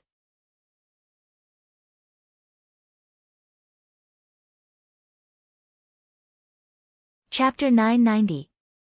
Although there was a sudden ominous magic reaction at the rear of the camp, Sylvie could not care less. Apart from maintaining the minimum surveillance and issuing a hasty warning, she focused all her attention on the army of demons a few kilometers away in the north. There were things that she had never seen before. She could not even classify them as inanimate objects or living beings. Just by looking at them, she could tell that they were evil. The size of a two-story building was about the same as that of a reptile, similar to a crab or a spider, but its limbs and torso were made of dark stones. They didn't seem to be agile at all. Every step they took was methodical, and they didn't care about the cannonballs that rained down on them from time to time. Even when their companions were blasted into smithereens by the cannonballs, these monsters didn't stop at all. They were somewhat similar to the machines invented by His Majesty Roland. But they were not real machines. Through the thick shell, Lin Sanjiu could clearly see a pile of wriggling flesh. The radiance of magic flowed through it and poured into every part of the shell through thousands of veins. If she had to describe it, Sylvie could only think of the word parasitic. Living creatures were parasitic in the stones and metals. Compared to the crawling monsters, the dreadful, siege beasts did not seem so scary. Fortunately, they were not indestructible. The first army could still cause damage to them. They did not even need to hit them directly. As long as they fell near the crawling monsters, they could destroy their lower limbs and immobilize them. Unfortunately, compared to the tens of thousands of demons, the crawling monsters were too small a target. Since the appearance of these monsters, Sylvie had been directing the artillery squad to fire at them. However, the shells that traveled several kilometers could not hit their target. Until the moment when the devil beasts broke into the artillery position and launched an attack, only one of the 5 crawling monsters was injured and stopped. While the rear was in a chaotic battle, Lin Sanjiu could not help but worry for the front line. Perhaps the artillery squad did not realize how much of a threat they posed to the demons. In fact, among all the people who participated in this battle, she was the only one who witnessed the shocking destruction caused by the Longsong cannons. Especially when the demons appeared on the surface, their dense formation almost turned the battlefield 8 kilometers away into a slaughterhouse. Every time a shell fell into the army, it would set off a column of earth that was nearly 10 meters high, and at the same time, it would bring along a large number of broken limbs. The stones that were blown away could penetrate the enemy's hide and bone armor, not to mention the scattered shrapnel.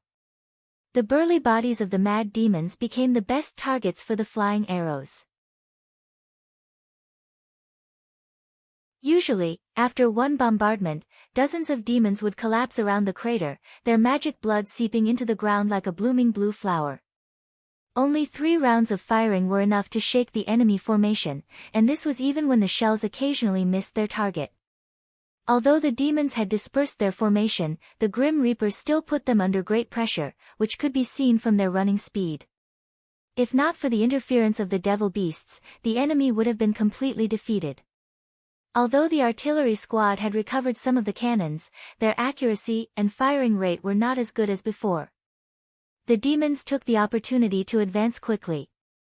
When more magic sources appeared behind the position, the enemy army was only 2 kilometers away from the defensive line. At this moment, the frontline soldiers should be able to see the demons surging from the horizon with their naked eyes. According to the plan, Sylvie sent a warning to Xavi, who was on the front line. The enemies have entered the range of the mortar. Understood. I'll inform the commander right away, the other party replied quickly. By the way, how's the situation at the rear? Haven't they dealt with those flying devils yet? There was an accident, Sylvie said hesitantly. But it should be fine. If Andrea was here, the battle would have ended long ago, right? Maybe. In order to not worry Xavi too much, she decided to hide what she saw. As she spoke, she suddenly noticed that the 4 crawling monsters in the army of demons had stopped advancing. They spread their long legs and crouched down one by one. What are they going to do? Sylvie soon saw that the carapace on the back of the monster opened up to reveal a black crystal-like cylinder. It was about the thickness of a person, and its surface was covered with mucus, as if it grew out of its flesh. Like the crawling monsters themselves, the long cylinder was also full of blood vessels and meridians, which expanded and contracted with the flow of magic power. The next moment, the magic vortex in the monster's body spun rapidly and burst into a dazzling light. In an instant, the black stone cylinder seemed to be pushed out by a tremendous force. It flew over the heads of the demons and headed straight for the northbound slope. It was like a powerful crossbow that had been magnified 100 times. At this moment, the first army's mortars roared, more than 100 shells soared into the sky and drew a high parabola. Then, under the influence of gravity, they fell toward the charging demons. For a moment, the shells and the stone cylinder crossed each other, as if representing the power that the two races had mastered after 400 years had once again collided. "Shavi, activate the shield!" Sylvie shouted with all her might. As soon as she finished speaking, the thick stone cylinder flew above the defensive line. Then, with a flash of magic light, the whole cylinder exploded. The crystal burst into long needles, mixed with blue blood, which shot toward the soldiers who were waiting for the enemy. At the same time, the artillery position fell into a dead silence. Agatha and the others had taken away the artillery soldiers near the giant beast. Meanwhile, the anti-aircraft machine gun squad was fighting the last few devil beasts. There were only a dozen God's punishment witches and the senior demon, who was hidden under the armor, left on the battlefield. The senior demon glanced at them coldly and suddenly roared to the sky. His voice even overshadowed the hissing of the machine guns in the distance. Everyone could feel the anger in his roar. Then, he stretched out his right hand and clenched it. A ray of light leaped out of his palm and instantly turned into a long sword. Then, he raised the sword and slashed at the Longsong cannon. With a terrifying tearing sound, the steel cannon barrel was split in half. The fracture showed a bright red color as if it had been burned by high temperature. The ice witch could not help but hold her breath. That was obviously a weapon made of magic. However, Zoe was unmoved. "Why? Are you not satisfied with your opponent? You came here with the intention to fight to the death, only to find that you're facing a group of mortals?" She raised the corner of her mouth and looked relaxed. There was a hint of mockery in her tone, but there seemed to be a fire burning in her eyes. "Your biggest mistake was to come down by yourself. If you had stayed in the sky, you might have been able to survive for a while. Now, you can have a good taste of 400 years of anger. As for that little bit of anger of yours, it's not even worth mentioning." Although they could not communicate, their attitudes were clear. The demon roared and threw the magic sword in his hand. The sword shot toward Zoe like a dazzling thunder.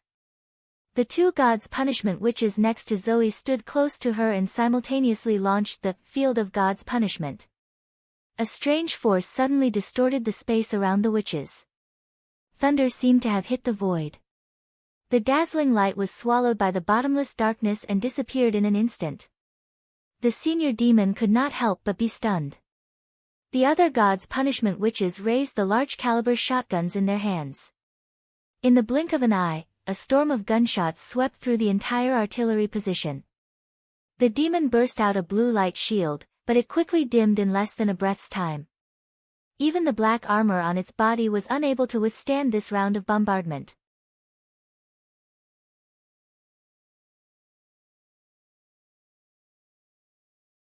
Chapter 991. The giant devil beast seemed to be aware of the danger.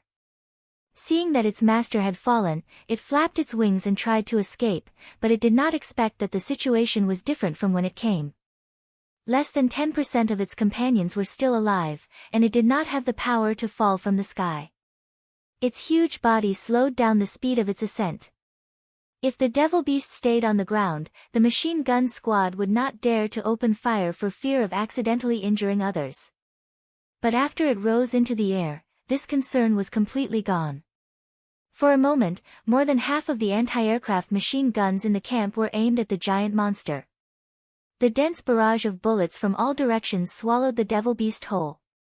Sparks could still be seen on the parts of the devil beast that were covered in armor, but the exposed parts of its body were soon shredded. This time, it did not even have the chance to cry out before it fell back to the ground. Stinking blood flowed out of the bullet holes like a beehive and quickly gathered into a shallow puddle under its body. Agatha could not help but let out a long sigh. It seemed that Zoe was right. The gods' punishment witches were indeed a powerful trump card against the senior demons. It was no wonder that many high-level officials of the Union sided with the Queen of Starfall City. The gods' punishment witches could block magic power at any time and bring the enemies with different magic stones to the same level.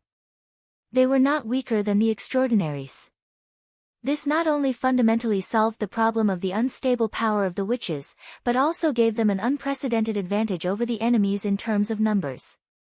For the Union, which was constantly losing ground, this was undoubtedly a ray of hope in their despair. According to Lady Alice's original plan, as long as half of the non-combat witches participated in the transformation, it meant that thousands of non-combat witches would become the top combat force. The combat witches would deal with the demon army, the gods' punishment witches would kill the senior demons, and the most difficult enemies would be left to the transcendents. This was the battle that the Empire would go all out in. These gods' punishment witches were supposed to be the trump card in the final battle against the demons, so it was reasonable that they could kill the senior demons so quickly. In other words, if it took a lot of effort for a dozen of them to deal with a senior demon, the Queen of Starfall City would not have bet on this plan. However, it was too late. Agatha looked at Zoe, who had a satisfied and joyful smile on her face, and couldn't help but sigh in her heart. If the Union had carried out this plan at the beginning of its establishment, the outcome of the Second Battle of Divine Will might have been different. At that time, although the humans had been defeated in the Land of Dawn, there were still thousands of towns on the fertile plains with a population of nearly 10 million.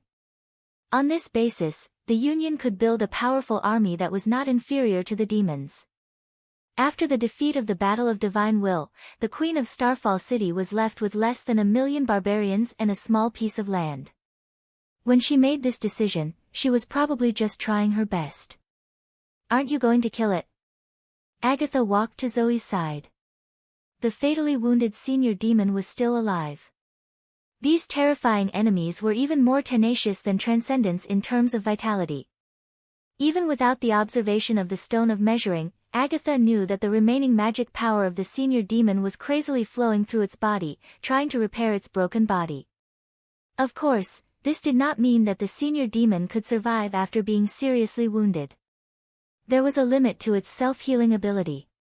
Even if it was left alone, it would still die due to the consumption of its magic power. Not to mention the red mist, which would be used up very quickly.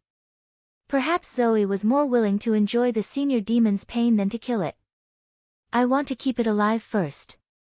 However, the latter's answer surprised Agatha. "This time, there are many demons, so we should be able to seize a lot of mist storage tanks. If we treat its wounds and replenish it with some red mist, it should be able to survive for a few more days."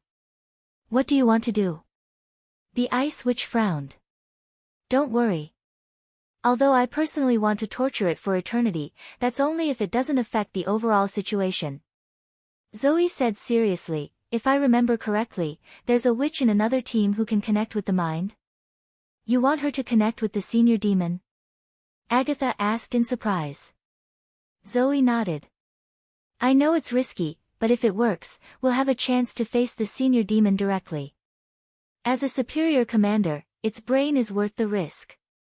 In the past, this was indeed an irresistible temptation for the higher-ups, Agatha thought. But now was not the era of the Union. Neither His Majesty nor Tilly Wimbledon would force a witch to risk her life because of a possibility. Unless Camilla Derry was willing to do so. Just as she was hesitating, several explosions suddenly came from the other side of the battlefield. From here, she could see a large cloud of dust rising from the northern front line, as if it had been swept away by something. However, she did not hear any intense gunshots. Could it be that the senior demon still has a team of devil beasts? Or, the demons have broken through the defensive line? Agatha hurriedly activated the sigil of listening. "Sylvie, what's the situation at the front line?" A monster we've never seen before is attacking us, Sylvie's anxious voice came from the sigil. The front line needs support from the Longsong cannons. After the stone pillars exploded, the mortar shells also fell on the demon army.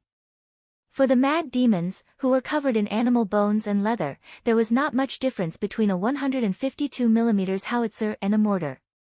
On the contrary, the latter, with its advantage in quantity and firing speed, caused more damage to the sprinting enemies. On the battlefield, where shrapnel was flying everywhere, the demons, who were charging forward without any cover, further increased the killing efficiency of the shells. It was normal for each explosion to set off a mist of blood. Faced with the continuous bombardment, the enemy's momentum was stopped. However, Sylvie was no longer in the mood to observe the results of the battle. Apart from monitoring the movements in the air, she could only see the 4 evil monsters in her field of vision. Unfortunately, the mortars were not so effective against the crawling monsters made of black stone and metal. If it was not a direct hit, it would be difficult for the shrapnel to penetrate its shell. At this moment, a black stone pillar grew out of the crawling monster's back again. Sylvie found that it was really a part of the monster's body. Whether it was the stone or the meridians and blood vessels, they were all peeled off from its body bit by bit and then reassembled into a cylinder. She knew that she had to destroy these long-range enemies as soon as possible. The previous round of projectiles had caused a lot of damage to the First Army. As they were unprepared, more than 100 people were injured at the front line, and some soldiers were even shot in the shoulder and chest while they were in the trenches. More importantly, to suddenly suffer this kind of unheard-of attack without any countermeasures was undoubtedly a heavy blow to the morale of the troops. Fortunately, the enemy's growth process was much slower than the loading of the cannons. The artillery battalion is doing its best to restore the Longsong cannons. Agatha's calm tone made her feel more at ease. I'll ask the battalion commander to talk to you personally. Hello. Miss Sylvie. Then, a slightly reserved voice came to her. I'm Battalion Commander Van. It will take some time for the cannons to return to their pre-shooting state. But fortunately, after inspection, one of the cannons is not affected. If you can tell me the shooting parameters, I can arrange people to support it now. Sylvie could not help clenching her fists. She suppressed the excitement in her heart, glanced at the compass in front of her, and said the position word by word, 11 degrees 17 minutes north, 2,310 meters away. Please fire.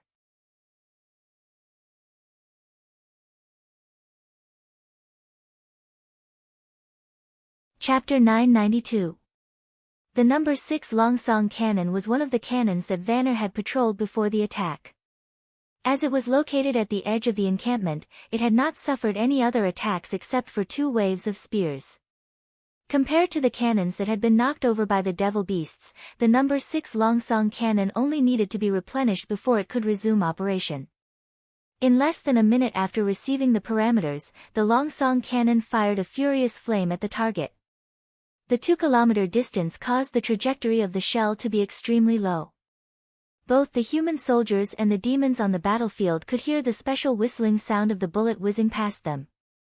However, the difference was that the latter was followed by an earth-shattering roar. The terrifying King of War had once again returned to its domain. At this distance, the accuracy of the large-caliber cannon was no longer erratic. The first shell accurately landed at the foot of a crawling monster. The violent explosion directly overturned half of its body. Its open shell was blown away, completely exposing its flesh and blood. He also killed a group of mad demons that were guarding the crawling monsters. Judging from their posture, they were obviously guarding against the witch's surprise attack. However, under the pressure of the mortars, they had no choice but to curl up beside the big spider, hoping to block the flying shrapnel with their stone limbs. However, in the face of the huge difference in caliber, this move became meaningless. The energy produced by the explosion was easily transmitted to the mad demons through the crawling monster. In the blink of an eye, the shockwave shattered the internal organs and bones of the mad demons, causing their seemingly stable bodies to ripple like water. When the dust fell to the ground, there were only corpses scattered around the center of the explosion. We hit it. Sylvie could not help waving her fist. The next target is 12 degrees 6 minutes, 2,480 meters away. No problem. The backup will be here soon. At the same time, the demons, who had been suffering from the bombardment of the mortars, finally entered the area 1 kilometer away from the encampment. Just when everyone thought that the battle was about to end, the enemy's attack came to an abrupt halt. The whole process lasted less than 10 minutes. The mad demons at the forefront were within 500 meters of the northbound slope, which was the first barbed wire fence. But that was all. Without the threat of the devil beasts, all the machine gun squads in the front line, including the anti-aircraft machine guns, aimed at the swarming enemies. For a time, the entire battlefield could be described as boiling. The firepower of the First Army could not be mentioned in the same breath as that of the battle at Coldwind Ridge. At that time, the limited number of heavy machine guns were carefully placed in the blockhouses and were only allowed to be used against the most threatening targets. Now, the First Army could freely pour ammunition at any enemy that stepped into its firing range, even if this squandering could only last for one battle. Meanwhile, the 500-meter area became the hunting ground for the precision shooting team in the first trench. Normally, demons wouldn't care about obstacles like barbed wire. Their strong bodies were strong enough to leap over them or uproot wooden stakes. However, in the eyes of a sniper, such an action was no different from suicide. When the demons found that they could not get close enough to throw the spear, they could no longer control themselves. This had nothing to do with discipline and morale, but more like the instinctive despair of the beasts. After leaving nearly 1,000 corpses in front of the defensive line, they turned around and retreated like the tide. During this process, the machine guns kept firing until the barrels were roasted red.